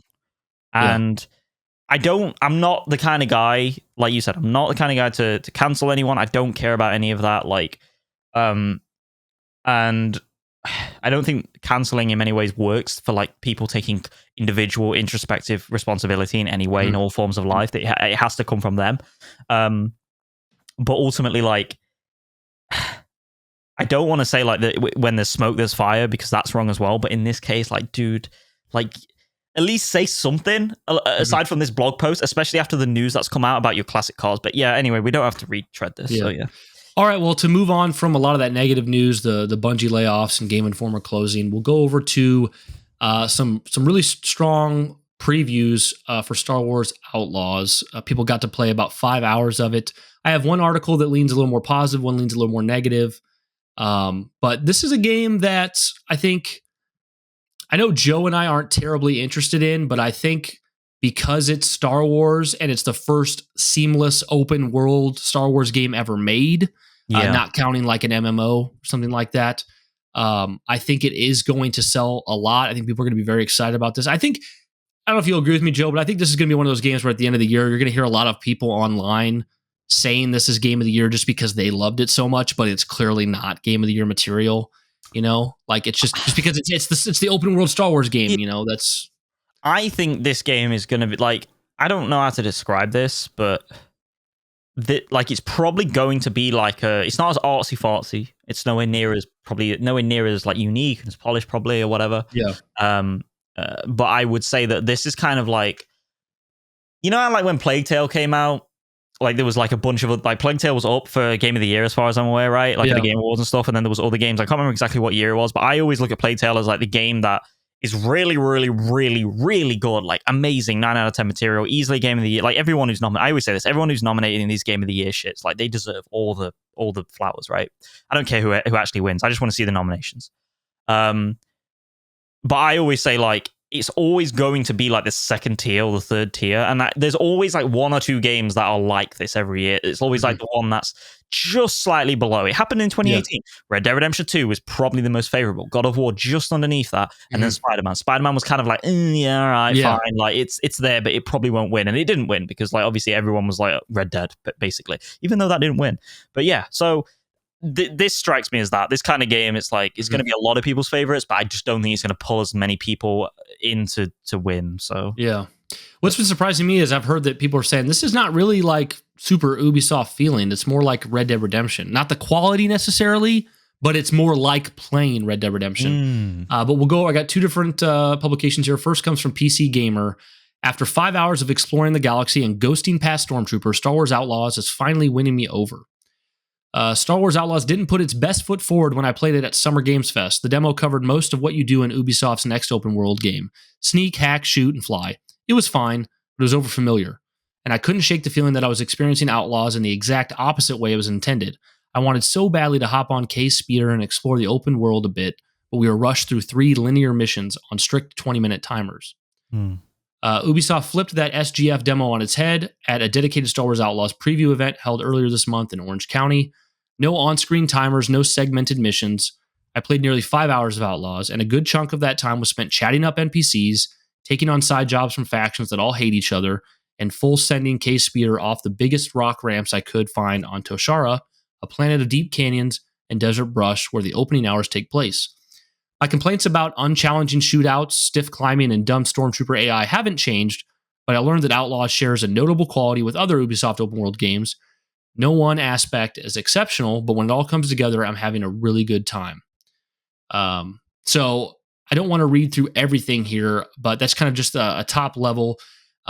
This publication, PC Gamer, and several others have talked about how you can do quests for like different factions, like the Pike Syndicate or the Crimson Dawn, and like allying with one faction. Like, let's say you ally with like Pike Syndicate, that might piss off the Crimson Dawn, and then you'll have repercussions. Or you might do a mission where it's like, yo, the Crimson Dawn wants you to go in and infiltrate the Pike Syndicate, and you go in and you infiltrate it, and you get in there, and the Pike Syndicate's like, yo, we know what you're doing. Why don't you team up with us and turn on the Crimson Syndicate and turn to Crimson Dawn? You like double cross and and like different options there. And like I've heard people talk about like how this is like seamlessly open world. Like you can just be like out in the open world and like travel, and there's like a cantina at the top of a hill, and you walk up there and you walk in and people are doing stuff, and it's like this would be really nice if different Jedi Survivor had that. Yeah, it's like really different from like what Jedi Survivor does. Let me see if I can get some closing thoughts here from them. This demo cleared up something I've been wondering about Outlaws. You don't spend all that much time flying around. I was always confined to a planet's orbit, a boundaried area that functionally is a hub of floating islands, and flying between them never took more than a minute or two. The station had a cantina, the third cantina I visited in as many hours. I needed access to the restricted section in the back, and while I could have lockpicked a door or knocked a few guards to get in, I opted to skip the theatrics and bribe the bartender. Finally, I found my guy hiding in a storage room, and he made a last-minute offer. Let him go, get paid double, and get in with good friends at Crimson Dawn. I kept my word and turned him in, a choice that came with consequences later. So another thing that Joe and I were talking about in the Discord that kind of has me really excited is that the ship flying is similar to Starfield in that you are in the skies or in space, like dogfighting, like within orbit of a planet. But what I love so much about Outlaws that I can't believe Starfield didn't do is you are actually able to fly your ship down into the planet atmosphere and land. Yep. And there's definitely some trickery there where there's like clouds and fog and like things are loading in, but you essentially get to actually fly your ship out of space into the atmosphere and down and land into the open world. And that's so freaking cool to me. So the way it works is you like when you fly out of a planet, you're into obviously orbit and shipwrecks and everything around you depending on where you are, and then it kind of like there's a button at the bottom of your screen I think when you get closer towards the planet, and it basically says like, do you want to land, where do you want to land on this planet, and it's like and there's like 3 or 4 like different spots, and then as you pick it, what actually happens, instead of just going into a loading screen or whatever, it kind of like rails you onto a certain path line to that place on the planet. And then like you don't really have control. I assume maybe you might be able to move it slightly in that like kind of, I mean, I'm speculating here. Like you can kind of like move it around the viewpoint a little bit, but you're still going to that place. And then like and then what happens is as you hit kind of atmosphere, it does like a really cool little, very clever crossfade, as if you're watching like a video transition, you know, and like blurs from one scene to another. And then you're instantly into like the next phase, assumingly using some form of like M2 SSD or something, you know, in the next gen consoles, into the landing portion of the planet, and then you're instantly on it, and it's just like, why couldn't Starfield do that? I just don't think the engine could do it, dude. The engine, it must just be the engine, because that's what I'm saying. Like, No Man's Sky was doing this shit in 2016. Yep. And I'm not gonna say that like that it's just 1-to-1 where like, oh, since No Man's Sky did it on their engine with their smaller game, that Bethesda should just be able to do it with Starfield. But like, look at how ambitious Starfield is in theory. Come on, man. It's just loading screens. There's no landing on the plane. I hate that. Yeah. That was one of my biggest disappointments with Starfield. Now, to be fair, they never said you could do that, but like for a long time, it kind of seemed like that would be the case. So, but I'm really excited to see Outlaws. Yeah, it was weird. It was really weird. Who's the guy that used to run? Because I've got Pete Parsons in my fucking head now because I've said his name for so long. But the guy who did the Hines, that's him. Like he was like, oh yeah, you can explore planets anywhere you want, and it's like, and then someone was like, but no, you can't. Like you hit a point, like you hit a barrier, bro. Like and he's like, yeah, but I didn't exactly say that. Exactly. Like, I've had this argument with people online before, and I'm planting my flag that like they got as close to misrepresenting Starfield as possible without actually legally misrepresenting it. They talked about it in a way where you could do more than you could. That script doctor was on fire, bro. Like he was like you can't take that out. No, you can't say that. You can't say that. Calm down. Like that pen was on fire, bro, because they were crossing out fucking errors everywhere so that Todd Howard didn't fucking slip up. But this is cool, dude. I think this is cool. And here's the thing: the more this game is spoken about, like I've been on this like anti-Star Wars kick for a while, right? Like I don't like Star Wars. I'm fucking sick of it. Like apathetic as fuck, right? This shit actually is interesting me. The whole like subtle RPG-ness of it, like picking your sides and like sweet talking people. Like I like the idea of being like this double dipper and stuff. Like I'm gonna be if I play this game, like I'm gonna be like a proper sly motherfucker. Like going like, yeah, I'll pay you, bartender. Get me in there, baby. I want you to buy it because I think you really love it. I don't know if I probably won't buy it because that's just not me. I'm gonna do some more research on this, Brian. I'm gonna give it a little look. Let's get into the article that's got a more negative headline to see where how this makes you feel. This is from Engadget. I really want to like Star Wars Outlaws, but two previews and one deep dive later, I'm not convinced I will. This comes from Jessica Condit at Engadget. Let's see here. I kind of want to skip to the good stuff here. The section I've played of Star Wars Outlaws span cosmic dogfights, parkour levels in metal-lined space stations and military bases, and stealth missions against roaming stormtroopers and interstellar criminal factions. I also hopped on a speeder and had a great time flying over the dunes of Tashara with Nix on the back of my bike. One thing I'm definitely looking forward to in the full game is entering hovercraft races. As for the bits I actually played, I could describe the overall theme as confusing. I encountered a head-scratching moment in the first few minutes of my initial preview at Summer Games Fest 2024 in June. I crawled through a busted rocky base and found myself at the mouth of a cliffside cave, the mountain too steep to climb down and the ground too far away for a leap of faith. I stood there and searched for an indication of where to go next, spanning the scenery from side to side and top to bottom, but nothing jumped out, so I jumped. This was an incorrect move, and I died and reset. After searching the edge of the cave for a few more minutes and second-guessing whether I was in the proper location, the Ubisoft spokesperson pointed out a strip of coiled metal high above my head, literally as far up as Kay's field of view would go, and blended in with the foliage. An inconspicuous white label identified it as an interactable object, but the entire thing was incredibly easy to miss. I pushed R3 on the controller and hooked onto it with my grappling gun, feeling incredibly dumb. Unfortunately, this was a repeated experience and feeling throughout the preview levels. One of the selling points of Star Wars Outlaws is its parkour-style mechanics, where Kay climbs metal grids, slides along shallow ledges by her fingertips, and uses her grappling hook to swing across gaps.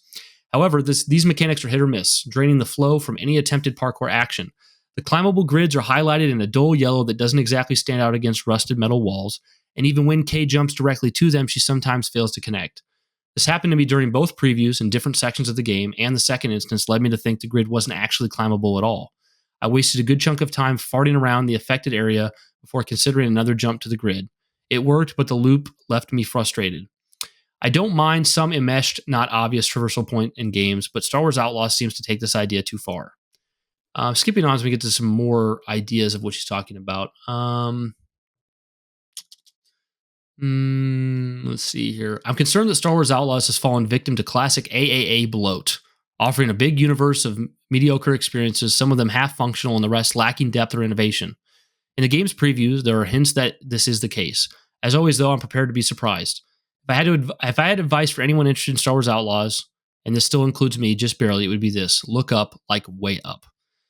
So this is definitely one of the more negative articles I read, because I've read several other articles that we're not going to talk about here. I've seen some YouTube and podcast impressions. To me, what it seems like, what I do feel confident saying is, on a very broad level, it seems like pretty much every publication is saying, yo, we're talking about a good game here, but we're talking about a 7.5 and 8 out of 10 game. No one's saying we're talking 9, 10 categories. We're not talking game of the year. We're not talking Last of Us or Final Fantasy Rebirth or anything like that. We're just talking about a good game. So that seems to be the genuine sentiment. But I've seen a lot of people say, like, yo, this kind of isn't like mind-blowing, but it's a lot of fun. It's like the open world Star Wars experience I've always wanted. And I've seen some people say, like, hey, some of the missions are kind of old style. The way you control Nyx feels like a last gen or a PS3 gen game. I've heard that. But this was definitely more negative. I don't know. Does this more negative article make you feel more apprehensive about purchasing it, Joe? So I'm not going to say this reviewer is wrong in what she's saying, but this is exactly why every Sony first-party game has yellow paint on every single wall ever where it needs to climb. Because you don't know what to do. She is the reason, right here, that Aloy talks to herself all the fucking time. These are the kind of players that the QA just rigorously tests for. And it's fair enough. Like, it's fine. You know, like going back in the day when Doom Eternal's gameplay was shown. I can't remember if it was IGN or someone else. I can't remember exactly what the publication was, but they couldn't play the game for shit. And it was just like, really? What's going on here?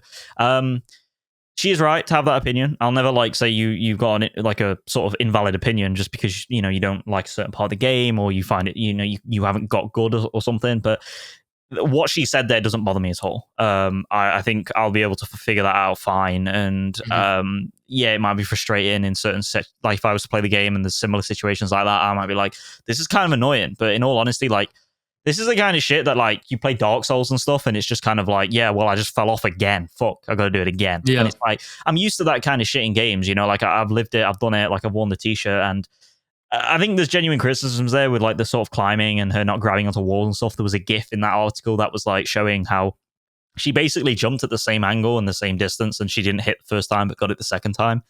I totally get it. I understand the frustration, but I also appreciate that this is by Motive, right? This is by Motive. Yes, the Division people. Yeah, Division people. This is like their first time doing like a proper Uncharted-like game, if I'm correct. Like, obviously they did Squadrons, right? If I remember correctly, they did Squadrons. I don't know. They did didn't they do the Avatar game that came out last year?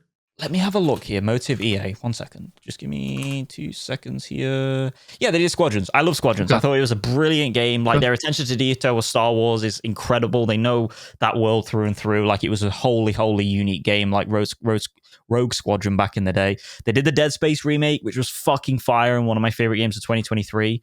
Like, I am excited for this. I'm kind of giving them the benefit of the doubt with this game. Like I said, I don't know if it's for me yet, but that article doesn't necessarily put me all the way back to square one. One thing that might make it even more for you, last bit of information before we get into what we're playing, and this will be a good segue as well, is this comes from Games Radar. After my recent hands-on preview of Star Wars Outlaws, I found the game reminding me quite a bit of Red Dead Redemption. Pretty appropriate given the influences of Western films that inspired Rockstar's classic, also inspired Star Wars itself.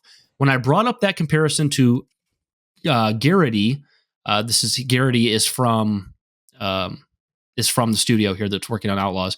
He said his own open world reference point had its own parallels to the films that inspired Star Wars. He says, and I quote, "It's super interesting because my biggest reference for Star Wars Outlaws was Ghost of Tsushima, which is more on the Kurosawa side of inspiration than the Western." So Ghost of Tsushima was the reference point for Star Wars Outlaws. And I think this is so cool because, as you know, right now I'm playing Ghost of Tsushima for the first time, having a blast, loving what they've done with their open world and their side activities. Yep. And earlier this year, I played Final Fantasy VII Rebirth, and guess what one of their main inspirations were? Ghost of Tsushima. And I'll tell you what, as somebody who loves Rebirth and still likes Rebirth more than Ghost of Tsushima because it's near and dear to my heart, Ghost of Tsushima's open world's a lot better than Rebirth. Right. So, Ghost of Tsushima, dude, fire. Already influencing people. Another reason why you might like Star Wars Outlaws. Yeah, potentially so. Very cool. Did they mention at all that, like, it inspires the open world at all, or like, is it just like the style of it? Like, is it? Let's see here. I guess he says it. Like, when brought up the comparison to Garrity, he said his own open world reference point has its own parallels to the films that inspired Star Wars. Well, Talked about the player fantasy. Yeah, I don't necessarily think it's the open world that is going to inspire it. Okay, I know for Rebirth it was the open world specifically, but yes. Yeah. So I think the thing here is like he's inspired more so by Kurosawa than he is. Yeah, I guess that's like. Yeah, I mean, it does say that, but that's kind of not how my brain decided to take it. But you're probably no worries. Yeah, it's I mean, that's cool, dude. That's really cool. Like, if you can see some like Japanese. I mean, I don't know enough about the Star Wars like expanded universe to appreciate and know what I'm meant to be expecting from these factions like Crimson Dawn and stuff. So if they can bring in like some Japanese shit to it, like this is where like Josh would be so helpful here, because he'd be like, oh yeah, the Crimson Dawn is like Japanese style, and it's like, oh shit, that's where that inspiration could be. Like, I don't know if that's the case, but that would be cool if we could get that knowledge. But yeah, dude, I think it's cool. I like it. Like I said, I'm gonna keep an eye out for this game. It's one of those though where I just know it's gonna be a big game. And I'm not looking forward didn't they say to it. There was an article a few months ago where they said it was more reasonable. I think it was like 30 to 40 hours to do everything. Well, here's the thing. Knowing Motive, it probably will be. I mean, they made Squadrons, they made Dead Space Remake. Like, they could have gone crazy with the Dead Space Remake side content. Like, they really could, but they didn't. They kept it quaint and very ludo-narratively consistent. Like, the game, they understood that to a fault. I didn't want to say this, Joe, because I think I'm probably wrong, but are we confusing developers here?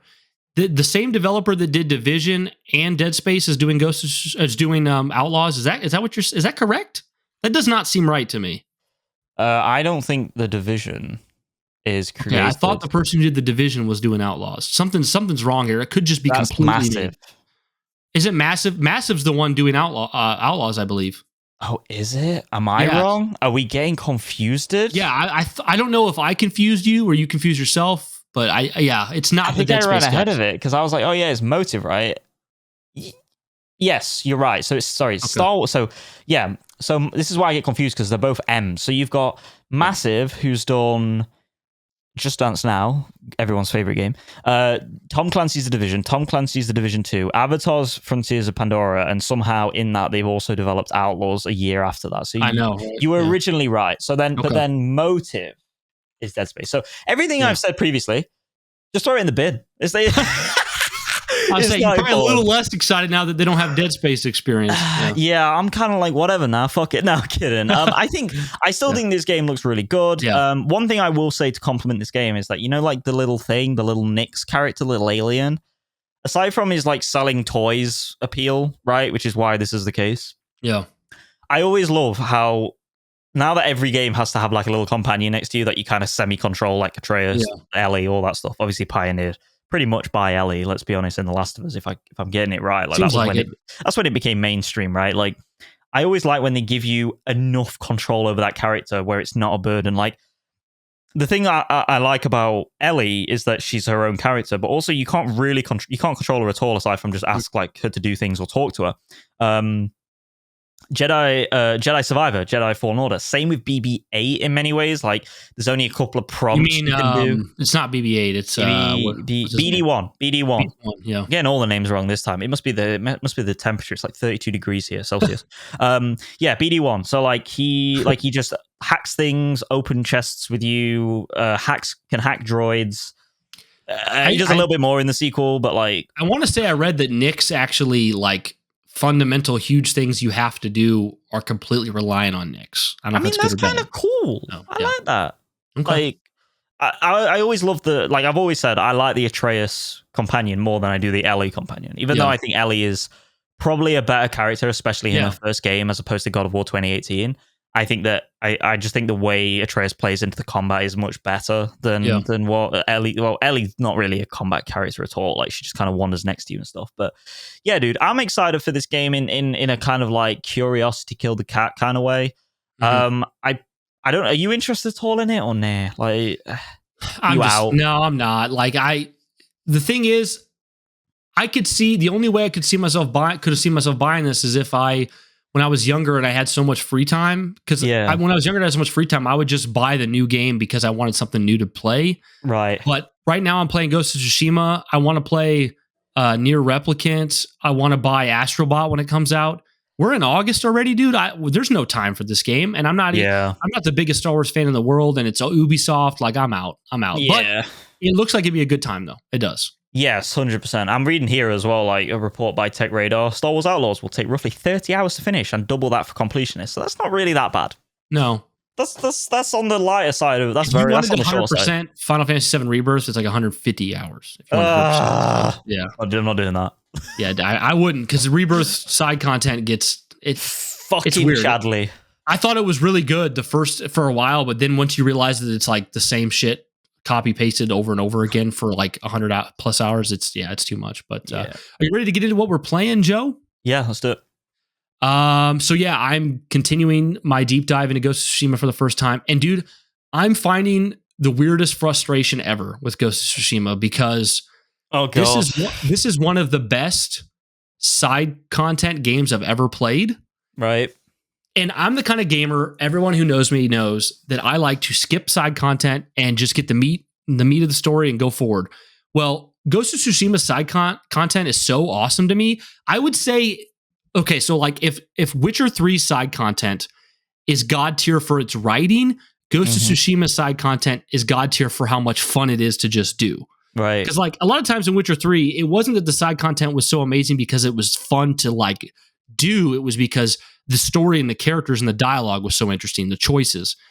So my frustration with Ghost of Tsushima is I really want to get main story content going, but I can't skip anything because it's all so much fun. I'm like, okay, Brian, I'm just going to go do main story. And then I'm like, ooh, an encampment needs I need to take down everyone in the encampment. Yeah. And then I'm like, okay, main story. And I'm like, ooh, I need to cut this bamboo. And then I'm like, no. And then I'm like, ooh, I need to get my gin butt cheeks out and go to the fountain, go to the springs. Dude, it's so good. It's so good. The world is so beautiful. The characters are so great. It's doing the haikus makes me emotional. Yeah. The side content is god tier. The world's god tier. The story's god tier. This is, other than Bloodborne, probably my favorite. We'll see when I finish it. Probably my favorite PlayStation exclusive. It's phenomenal. Wow. Phenomenal game. Wow. Yeah. I love it so much. It's so good. I can't wait to get back to it. I'm sad that I'm not playing it now instead of podcasting, but got to be here. Well, I mean, you don't have to be, Brian, if it's a trophy. No. I want to be, but man, it would be awesome to play more Ghost of Tsushima. You need to do a Randall Thor where he just plays games as he does his podcast. I couldn't be as good. I just couldn't do it. I would be like, I gotta do this bamboo. Destiny, man, layoffs suck, bro. Yeah. Yeah, but Brian, what else? I'll become the host. yeah, that's how it would have to be. But other than Ghost of Tsushima, which I've only got to play maybe 8 hours since we last recorded, not a lot. Yeah. I did because I couldn't help myself. Since I had bought Nier Replicant, I'm like, I just want to do the opening and see what this game's like. So I hopped into Nier Replicant, loving the vibes. I think I'm really going to like Nier Replicants. But it's funny, for those of you who don't know, Nier Replicant is a remake of the original Nier from 2010 on the PS3. And I'll tell you, it feels like a PS3 game for sure. Even being a remake on PS4, very archaic feeling, a lot more simplistic. The open world feels more bland. I'm loving the vibes. I already walked into a spot in Nier Replicant and I went, holy shit, this place looks familiar. And I went, oh my gosh, this is the place you went to in Nier Automata. The same place. Yeah. Very cool vibes. But yeah, I'm sitting very pretty right now because I have very limited time to play games. And the 3 games I just bought are Ghost of Tsushima, freaking huge. Nier Replicant, 20-25 hours, and then Death Stranding, freaking huge. So I am going to be set. I'm going to end up playing Astrobot before I can even get to Nier Replicant. Dude, I don't have enough time to play the shit, but I'm buying Astrobot on day one. So I'm living a good life right now with some great games. Ghost of Tsushima, I could not recommend it any higher. I'm leaning towards what, who knows what it'll be by the time I actually get there, but I'm thinking it'll be a 9 out of 10 for me. The only reason I won't go a 10 is because the amount of shit they give you to do. It's like, I know you can avoid it, and I know it's also good, but it's a lot, man. There's a lot of shit. So I might take it down to a 9 just because Ghost of Tsushima, it's an embarrassment of riches, man. Yeah. Like you enter a new zone and it's just so much. You are experiencing what I experience. Welcome. Yeah. Welcome to the Joe syndrome. It's a lot. How does it feel? It feels like imagine doing this for every game. Yeah, that I couldn't. I would hate it. But like, dude, if I had I only get like 2 or 3 hours a day, or not even if I'm lucky. But if I said, okay, I'm going to sit down and I'm going to play Ghost of Tsushima for 10 hours, it might take the whole 10 hours just to clear the side content of the one area. And here's the thing with Ghost, like Ghost revels in you kind of just naturally exploring things. Like, just you can open the area up with the watchtowers and stuff, but you don't have to do them to find things. And that's another thing I love about the game, though, is like the way that it lets you just live there. The story you want us to stay in the fields, like you just want to chill. The way the story's progressing feels way more natural to me than most games I play, because what it feels like is like I'm just living in this Mongol invasion and things are slowly progressing at a proper pace, where I'm used to like, save this, do this, get this end game. It's not going like that. It doesn't. For me, it never feels like it's a fetch quest list, which is what a lot of those games, like Ubisoft, all the time. Like fetch quest, and it's like, oh, thank fuck. Thank fuck, Ghost of Tsushima is not like that. But yeah, dude, I'm so glad you enjoyed it. What part are you up to in the story? Is it spoilers? Like, let's see. I guess we can spoil it, right? Like, it's been years. Yeah, I can be vague too. I just got the poison blow dart. Trying to remember which part that is. That's you end up going back to the Sakai home, and like there's a woman there that's like a friend of the family. Her name's like Yariko or something like that. Yariko. Right. And she has like a love for your father. Obviously your father dies at the beginning of the game. Isn't she like the housemaid or something? Yeah. And it almost implies that she either had a thing with his father or or at least had a crush on him, but she helps you get the poison for the blow dart. And then, like, very, very central main story, it was me and Lord Ishimura. Ishimura is that his name? Your uncle. Oh, fuck. Ishimura? I'm probably getting that wrong. What's his name? I had it last episode. No, I'm getting it wrong. Hang on. Jin Sakai uncle. What the hell's his name? Shimura. It was me not the Ishimura from Dead Space. Yeah. It was me and him. We had to like shoot these ships out of the ocean with this big catapult thing. Yeah. And he was like, "We're not using that. We're samurai." And Jin's like, "No, bro, let me do it." And he's like, "Okay." So, all right, fine. Yeah. So I'm on the second big area of the game. Okay, you're getting and I've cleared out most of the side content. I'm wrapping it up. So. But the thing is, Iki Island is open now. That opens up halfway through the game. So now it's like I could go do that, and it's the size of a whole continent again. I'm like, I don't know. This is the thing. Like, I wish I could help you and guide you with like what you should start, whether you should start the DLC at the same time. But I don't know if you're meant to play that. It seems like I should do it. It seems like it's designed to do it part way in. And the whole DLC centers around the history of the Sakai family. Oh, so, okay, cool. Yeah, it'd be pretty cool. Yeah, amazing. But just that game. I feel like I don't know if I'll have beaten Ghost of Tsushima by the time Astrobot comes out, and I want to play Astrobot at launch. So I want to play Astrobot at launch too, dude. What score? Is there any score Outlaws could get that you would pick Star Wars Outlaws over Astrobot? If it got tens, it'd have to be tens. Then you would pick it over Astrobot. Yeah, 100%. Yeah, 100%. It'd have to tick all the boxes. The thing that impresses me the most about Outlaws, not to go back on what we said, but I like the fact that there's stealth in it. I don't know. Like, I'm a stealth gamer. I love stealth. That's so cool. It's like, it gives you options. Kind of cool. Yeah, 100%. That's one thing about Jedi Survivor. It's like, Jedi Survivor is like lightsaber. Like, you can have one sneak attack on someone, and then the rest of them are like, oh, there he is. It's like, yeah. Which is fine. It's not part of the game. But what have you been playing, Joe? Speaking of Jedi Survivor. Yeah. I'm a survivor. Yeah. Enjoying it a lot. I'm finding more things to appreciate about it. Yeah, big redemption story. I'm still getting technical issues again. I say that every episode. Crazy. I'm still getting I'm noticing now. Here's another technical issue I'm having. There's a specific droid on Kobo on the top of a climbing a structure you climb up, and they're having a conversation about fighting Jedi or whatever. BX droids, like the assassin droids, and they're like, one of them's always like T-posing. Like, he's always T-posing. And then also, whenever there's more than like fucking not 2 or 3 enemies, but like 5 enemies on screen, there's a lot of particles and shit going on. Fuck me, do I get 20 FPS? I get like 30. It drops to 30 FPS. Okay. I am really curious if I am a delinquent idiot who didn't notice any of this, or the fact that the Xbox version's that much better. I've spoken to Darren, who loves Jedi Survivor. I've spoken to Wes. He's never reported on a problem with Jedi Survivor. I think it's the PlayStation version. I really do. That's crazy, bro. Like, I think Fab from the community got Jedi Survivor as well on PlayStation like me, but he got it at launch, so pretty much everyone was having issues. But he was having issues. He enjoyed it, but I think he had a lot of issues. So, yeah, dude, this game is just not it when it comes to the technical side, but I'm really enjoying it. Where are you at now, like story-wise? So story-wise, I'm still the same place. I've just done the Lucre Hulk. I've not gone past that because I've not really played that many games this week, I have to admit. I haven't had time. But one thing, touch keyboard a little more. I know, I need to touch my M plus K more. What is the opposite of touch grass? I just came up with that. I don't know. Touch pixel? I don't know. Touch pixel or receive monitor light? I don't know. Geek fondle? I don't know. Yeah. But one thing I really do appreciate is after getting back from the Lucre Hulk, after getting back from Sayer's planet, the desert planet, I don't know what it's called. Can't remember. The presence of the enemies on Kobo, one thing I love about this game is that there's more enemies now. Like the presence of enemies, just like it gives like a sense of stake to the world that you're in because you're genuinely affecting everything around you. And also it makes it feel alive. It makes a level of like genuine, how do I say this? Pressing nature to like getting things going because Kobo is kind of threatened in many ways. Like that town is threatened by the Imperial presence and stuff, and what are the bounty hunters called on it? I don't know, like the bounty hunters and the Dagon Gera's crew and all that stuff. Like they're getting more prominent right at this point in the story.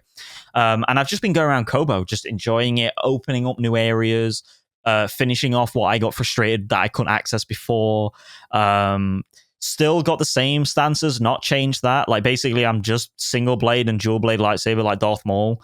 I've basically maxed out because here's the thing: a lot of people might switch between stances. I assume when they play this game. I don't know if you did, but I switched between two. Yeah. Okay. Which one did you pick? Dual blades and the Kylo one. As in. The dual blades, dual wielding blades, and then the Kylo big two-handed one. Okay, but did you pick any others at all? No, I didn't. Just those. Yeah.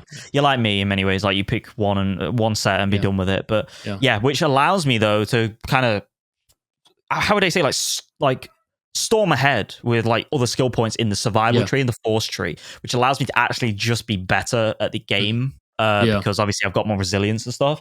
I've just done on Kobo. There's an area. Spoilers again, but I mean, like this is just free roam side content. There's an area where you find the Rancor in the pit or like in this underground facility, and it's so cool how it does it because you kind of like walk through this cave and it's like misty and you can't see shit, and then it just comes charging out at you and it's like, oh fuck. And then so I beat the Rancor, which was fucking dope. I love that. I killed the legendary enemy, and then I went further into the cave, and at this point I dropped down this ledge, and 3 bounty hunters that use. They're not force users, but they have grabbed sabers from Dagon Gera, and they're hunting you, and they all come at you at once. And I'm like, oh fuck! Like all 3 of them. Like I'm like that SpongeBob meme where he's like, like, bro, I'm not kidding. I'm like, all right, then let's go. And I like pull out my double bladed lightsaber, and I'm like, like proper going in. And I'm not kidding. Like, cause I'm on the second hardest difficulty. I'm like jumping, I'm stressing, I'm dodging, I'm moving, I'm dancing with them. I'm like, I'm doing all my abilities, and I'm doing really well. Until like the last guy, there's one guy who catches you. He's got like a blaster that he whips out every so often. He just caught me with his rope, dude. Like his pull or whatever, like his grapple hook, and kicked me and killed me. I was like, no, and his health was like that much, dude. I was what difficulty are you on? Second to hardest. Yeah, I don't know what it is. I think it's Jedi Master. I think the hardest is Grandmaster. I think. So yeah, that was good. I played on Padawan Learner. Hey, if you I played on normal, whatever that was called. Knight, I would assume. I don't know. Yeah. I killed spawn of Ogdo Bogdo in Kobo, thankfully. Dickhead. Hate that boss. He's going to be in the 3rd game, you know it. Don't. Leave it out. Be an army of Ogdo Bogdos. Oh, he's an arsehole. But here's the best thing. I fucking force sensed. You know, in the shop that you can buy hairstyles from in the town on Kobo? Yeah. I sensed the little frog man. And it opens up a rift, and I went through the rift, and there's 2 of them you got to fight at once, bro. Nah. You never did it? You never saw it? I never did that. No, I didn't do most of the side content in that game. Yeah. So it was like 1 a.m., half 1, I had to get up for work, and I was just kind of like, I ain't got the time to be doing this, bro. I'm tired. So I just like, I'll come back. So I killed one of them, and I got the other down to half health, and then I died. Because the thing is with the Ogdo Bogo is the most annoying part of it is if you can be doing so well with everything else, but it has a 1-hit kill tongue attack. that just comes out, and it kind of tracks a little bit. So if you don't jump right at the perfect time, it will grab you if you dodge too late or something. Fuck me, dude, is it annoying? Like you slaying. Give me a Dark Souls boss. Give me a Soulsborne boss that is easier than Ogdo Bogdo. Nigh on all of them, bro. Wild. I don't know. The only one that I think is more bullshit is like the the fire one, the optional fire boss in Dark Souls. Not Flame Lurker. That's the Demon Souls one. Ceaseless Discharge. No, I'm kidding. Is it? No, it's no. What is it called? I don't know. People can find it. It's like a big lava giant monster. It's awesome. But yeah, anyway. So isn't it Ceaseless Discharge? I don't fucking know, dude. I can't remember. Discharge. You might be right, actually. Hang on. You might want to use in private browsing for Ceaseless Discharge. No, it is. It's Ceaseless Discharge. Absolutely horrible, gimmicky enemy. But yeah, I don't know. Yeah. Just an arsehole. An absolute froggy, web-footed muppet. Hate him. That was. Did he give you a mollywop? Yeah, he fucked me up, dude. I was doing really well, and then he mollywopped me with his tongue, and I was like, well, I'm gonna bird. Fuck this. So I'll probably play more of that tonight, in all honesty. That's good. So yeah, that's what I've been playing. I'm really enjoying it. Is it possible you like this more than Fallen Order? Is it possible? Well, this is what I've been speaking to Darren about. Here's the thing, right? Like, I think that the problem I have with Jedi Survivor so far is the narrative. Like, the gameplay is undeniably stronger, aside from the technical aspects. The gameplay is so much more like refined and just like more expansive and stuff, obviously, than Fallen Order. However, I do like the simplicity and the streamlined nature of Fallen Order. I think it doesn't pull no punches and mess about like Survivor does, with so many options that you just don't ever use. But admittedly, yeah, Survivor is better. It's an evolution of the formula. But my issue with Survivor so far is while the character of like Cal is better and Merrin's more expansive, and Sia's cool, and seeing BD1's old master come back and stuff like that, and and what's the guy who helps you with the jetpack? What's his name again? Ode, I think. Ode. He's cool. Obviously, Grease and stuff, really dope. All awesome. Cal's a much better character, but I just think the narrative just feels weak. Like nothing's really going on much in terms of. Fair enough. Yeah. Degengera and his goals and finding Tanalor and all this stuff. It just doesn't feel very moving and like. So not likely you'll like this one more. Unless it picks up massively, which I hope. I assume it does, but I don't know. It's just not doing it for me. So I think overall, right now, as it's self-contained story that does its own thing, I think Fallen Order is better for me personally. Okay. Obviously, I didn't have the technical issues. It was polished and stuff. So, but I'm still enjoying it. It's definitely gone up a point, I would say. It's probably an 8 out of 10. I enjoyed the heck out of it, and I'm like not the biggest fan in the world of those games, but I got Survivor being like, I had fun with Fallen Order, and I played Survivor, and I'm like, oh man, I'm having a lot of fun, because I just thought it was so refined, like you said. I could see the argument for the story not being as good. I think the reason I probably like the story of Survivor more is it feels like a more original story than what Fallen Order does. I can agree. Yeah. So. Fallen Order feels like it rests on the laurels of the prequels massively comparatively to this. This feels like it's got more identity, but it also, because of that, it feels like it didn't know where to go for the starting act. It doesn't start very strong. Really, that whole opening on, what's the name? Coruscant? I thought that was so cool.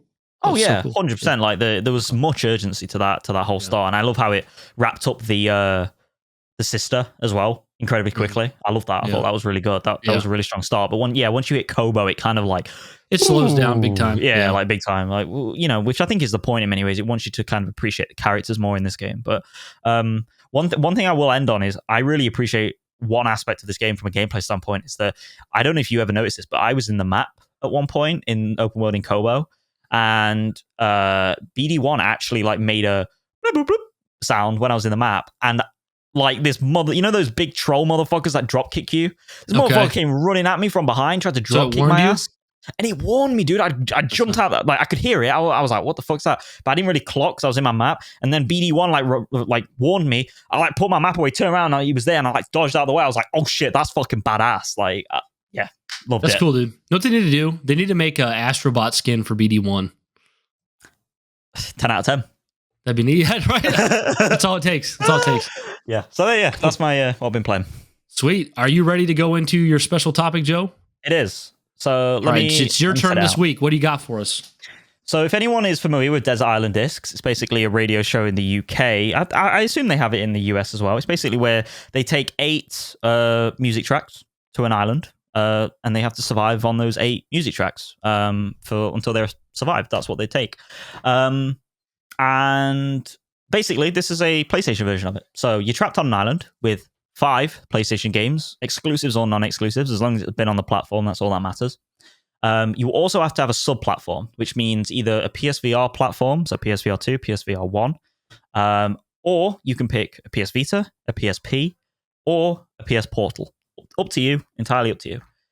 And one close-to-home PlayStation memorabilia to be your Wilson, just like Castaway, the film with Tom Hanks. However, there is one catch.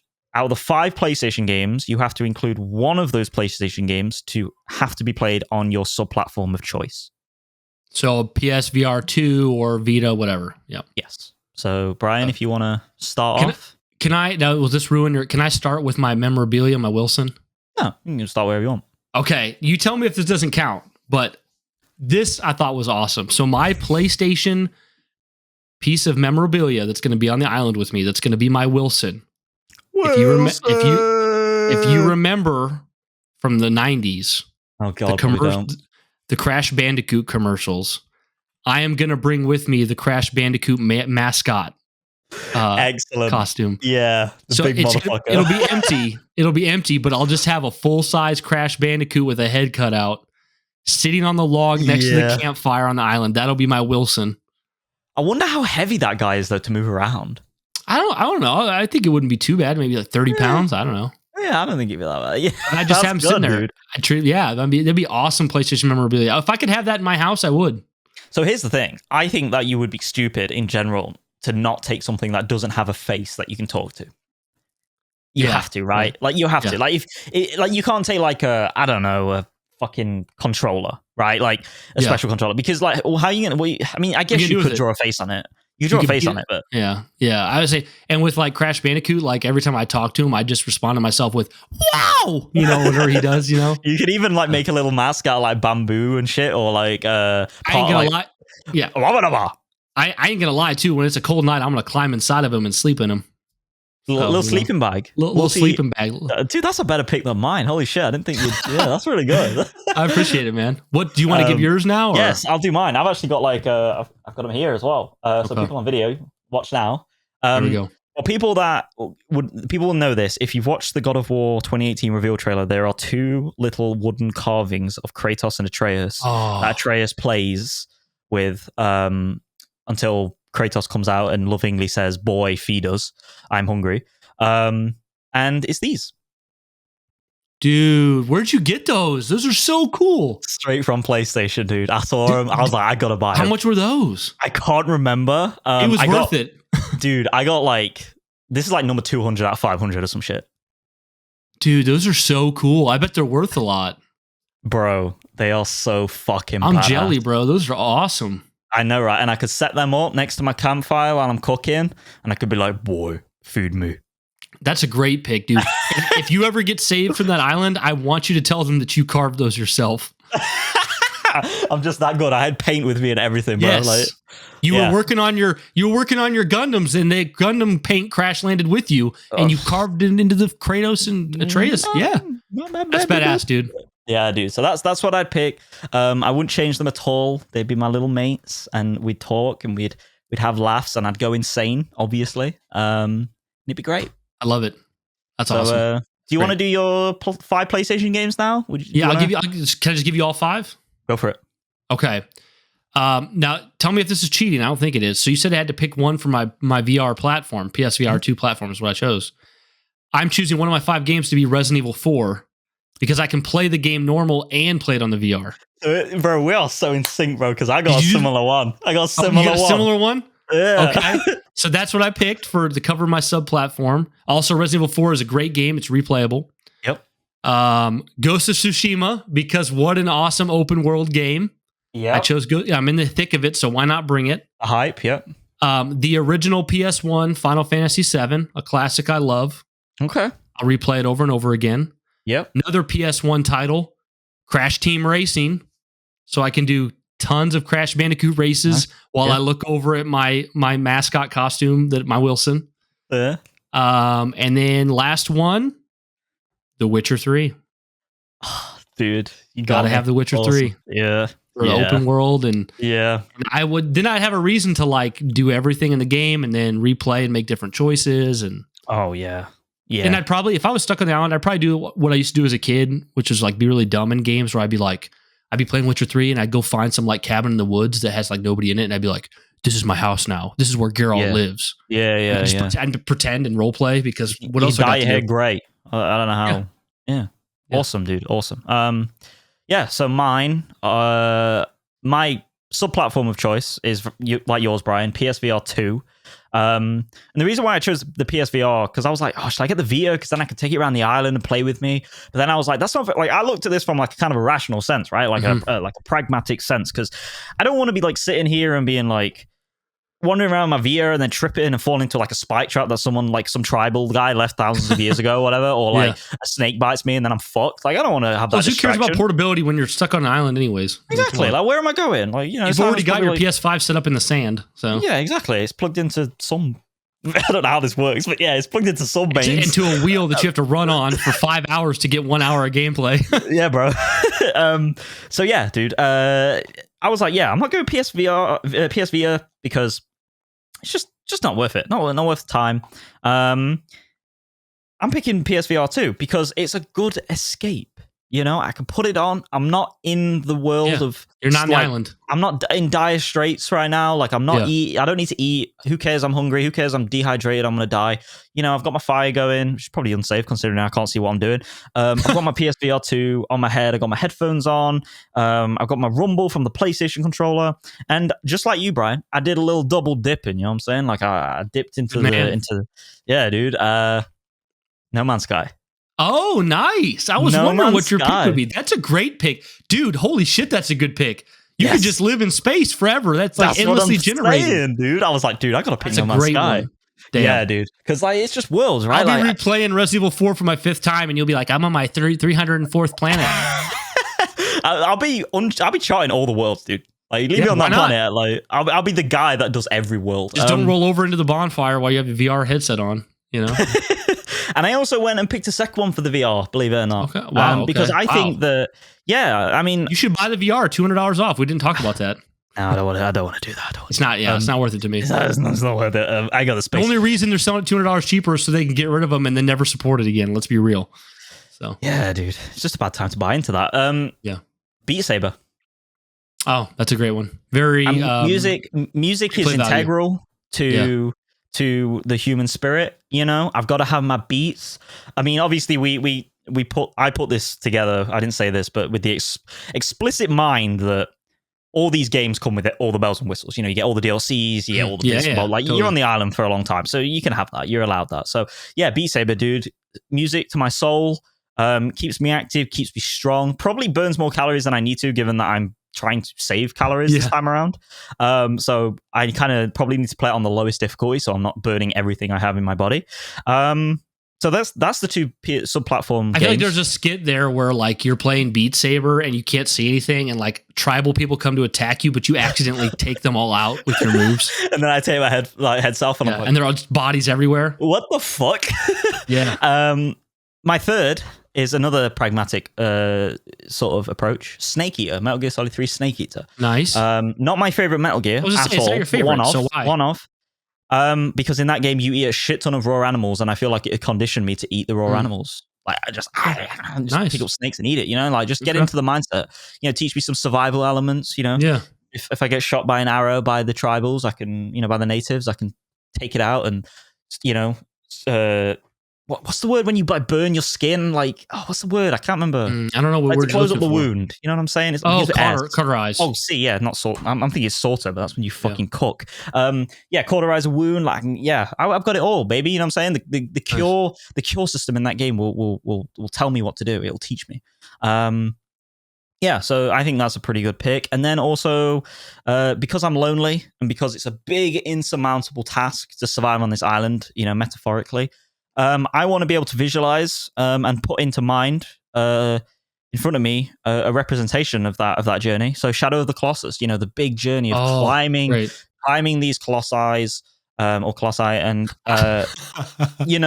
trying to take them down. I thought you were going to say Leisure Suit Larry. Because you're like, I'm going to be lonely, and you go like this, like I want to be able to visualize. No, I'd pick Doki Doki Literature Club for that one, bro. A Shadow of the Colossus, okay, not super replayable, but very atmospheric. Yes, but I think the more I replay that game, I mean, I've only played like twice, 2 or 3 times. That game gets better as I play it. So I think I would just love it. I would adore it. I was going to pick either that or Death Stranding, but I was like, you know what? I think Shadow of the Colossus... I thought Death Stranding would be on your list. Yeah. No, it's not. I thought, Shadow of the Colossus is the one I want to show like isolation and some form of massive colossal challenge. So, yeah, that's my number 4. And then, like you said, The Witcher 3 Wild Hunt. It has to be. It has to be. Are you listening, Wes? Throw your Dragon Age in the bin. Throw your Dragon Age in the bin, Wes. The Witcher 3 Wild Hunt, baby. Dude, okay, now let me preface by saying it's not that extreme. So don't take this bad, Wes. It's not that extreme. Oh god. No. So I'm sorry, Wes. I'm sorry. Well, I'm because I'm about to use the word disappointed. Disappointed implies something very big. It's not that big of a deal. Okay. I am legitimately disappointed that Wes is one of those gamers that starts games he likes and then just stops and picks something else up, because he did Witcher and then he stopped. And he played something else, never came back to it. And then he started Final Fantasy 16, and then he stopped, and he's playing Dragon Age. And I'm like, bro, how many times have you played Inquisition? And what about Final Fantasy 16 and Witcher? I'm disappointed. I think it's choice paralysis, dude. You got that PS5. It was Blue Lagoon, Blue Kool-Aid all day, all night, baby. Like, it's just... You can't blame him for that. Well, it just made me realize he's probably playing Inquisition on an Xbox now. Ooh. God, we're such fanboys. Dude, I don't know if you noticed. I don't think anybody noticed. There was a point in the Discord today where no one was around, and I was just frustrated with the Xbox, and I just put in the Discord, Xbox fucking sucks. And then 2 minutes later, no one had responded, and I'm like, I don't need to be that negative, so I deleted it. Did you do it just to see if you got reaction, or did you do it because I was literally talking about because I was hearing about how the Xbox hardware sales are down almost 50%, and Microsoft doesn't care because they're all in on freaking Game Pass and cloud streaming and shite. And I'm like, man, I used to think Xbox was the coolest shit ever. I used to think Xbox was way cooler than PlayStation. I can say that. Yeah. No, they suck, dude. They suck. Well. So, but anyways, no, disappointed, Wes. Get back on that stuff. But Witcher 3, amazing. You still got one more pick, right? It. Yeah. No, that's everything. That's 5. Oh, okay. I didn't know if I missed one. Well, the nice thing about Witcher 3 is I would really lean into my relationships with the fake characters in that game because I'd have no one. I talk to all the NPCs and I'd be like, oh, this is Triss and this is what's his name? I think the Bard. Yeah. What's his name? If you Jaskier. I don't know if you Dandelion. Here's the thing, there is constant Reddit threads about when they finish The Witcher 3, just sitting here doing whatever they're doing. They have a life outside that they can go back to and talk to real people. Including myself, when I finished The Witcher 3 for the first time, and it happened, I get the same feeling when I finish it over and over again, but when I finished it for the first time, dude, the amount of when you kind of when you binge a TV show and you get post-show depression in many ways, because it's over, and especially when it ends on a really sad note. I got that with The Witcher 3 because I went back to Kaer Morhen. Spoilers for people that haven't played The Witcher 3. Tune out now. There's no one there. It's dead. Everyone's gone. The School of the Wolf is done. It's over as far as we know, unless they rewrite canon and put more in. But bro, and so if you did that on the island where they are all you have from a connection standpoint for 150 to 200 hours, bro, that thing might break you. That's the only problem. Yeah, dude, it's sad. But no, you had great picks, dude. I think you put better thought into it than me. Though I will say I didn't mention one of the reasons I picked Ghost of Tsushima too is I want to also be inspired for doing my own haikus on the island. That's good. Because I'm gonna be there. I'm gonna look up at the tree and I'm gonna be like, alone on the island. Yes. And I'm gonna look down at the sand and I'm gonna be like, one grain in a sea of many. And then I look up to the sky and I go, will I be alone forever? And in the background, there's that lady in my controller going, That's brilliant. Yeah, It'll be great. That's really good. That'll be good for your mental, dude. Yeah, I'll commune. Yeah. So yeah. Awesome. Okay, Joe. That was a great. I love that. That was a really good, different, special topic. So yeah, it's not bad, cool. right? I pulled that one out my ass. I don't actually know if I like my Crash Bandicoot or your little statues more. It's tough because your statues are badass. Also, they look like something that would be on an island where like my Crash suit would never be there. So. They do look like I've carved them. If I was, it's crazy. Atreus looks like the way his eyes are done. It looks like Atreus' soul has left his body. You know? He looks like he's been gaming through COVID. Let's just say that with Monster energy drinks like crazy. Look at that guy. Yeah, oh my God. Anyway. That's facts, bro. That's facts. Alrighty, well, to wrap it up, guys, as you know, going through the business, if you want to support us on Patreon, it's patreon.com/criticalframes. We have one tier there for $5, and you get a bunch of benefits like extra episodes. We got Last of Us episode up. We got a Final Fantasy VII episode up. You get special Discord roles. You get your name mentioned at the end of the podcast on the videos. Yep. We really appreciate it. It's great. We got a few supporters there. We haven't had anybody new in a while, but we thank you for those that are there. Do it, guys. We love you. If you want to support us in another way without spending any money, go leave us a review on Spotify, 5 stars, iTunes, 5 stars. We'd appreciate it. We're up to 10 now, 10 5-star ratings on Spotify. That's pretty cool. Leave us a review. We'd appreciate it. If you want to leave an email or a voice clip, you can send that to criticalframes@gmail.com. Join our Discord. Everyone's welcome there. We'd love to have you. And if you want to follow us on Twitter, that is @criticalframes. So we'd really appreciate it, guys. We hope you enjoyed listening to this episode. Let us know what you think about these Bungie layoffs. Like, how attached were you to Game Informer growing up? How sad are you about that? Are you excited for Star Wars Outlaws?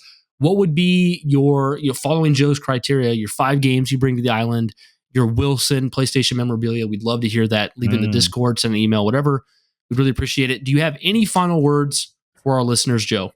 No, I am really hot right now. Like, it's 33 degrees Celsius right now in this room, according to that thermostat. No fans on, no windows open. I'm sweating, which is like 85 Fahrenheit, I think, something like that. Maybe a bit higher. But yeah, dude, it's hot. I'm going to go make dinner. I'm going to go do some laundry, or as we just call it over here, the washing. Tidy up the house, clean the house. And then, hopefully, if we can schedule it, me and Darren are going to probably play some Helldivers 2 tonight. Nice. Is the new update out yet? The one that was announced, or does that come later? I have no idea. I haven't played that game in so long that like everything will probably be new to me, and I'm going to be like, oh wow, there's flying things. You know those like flying monsters that they dropped out of the blue? I haven't seen them yet. I think I did hear about that. Yeah, dude, like they're fucking in there now, and I never shot them before, so that's cool. More things to shoot. Yeah, I hope you guys have a blast. Helldivers 2. That's awesome. It'll probably feel like a new game again.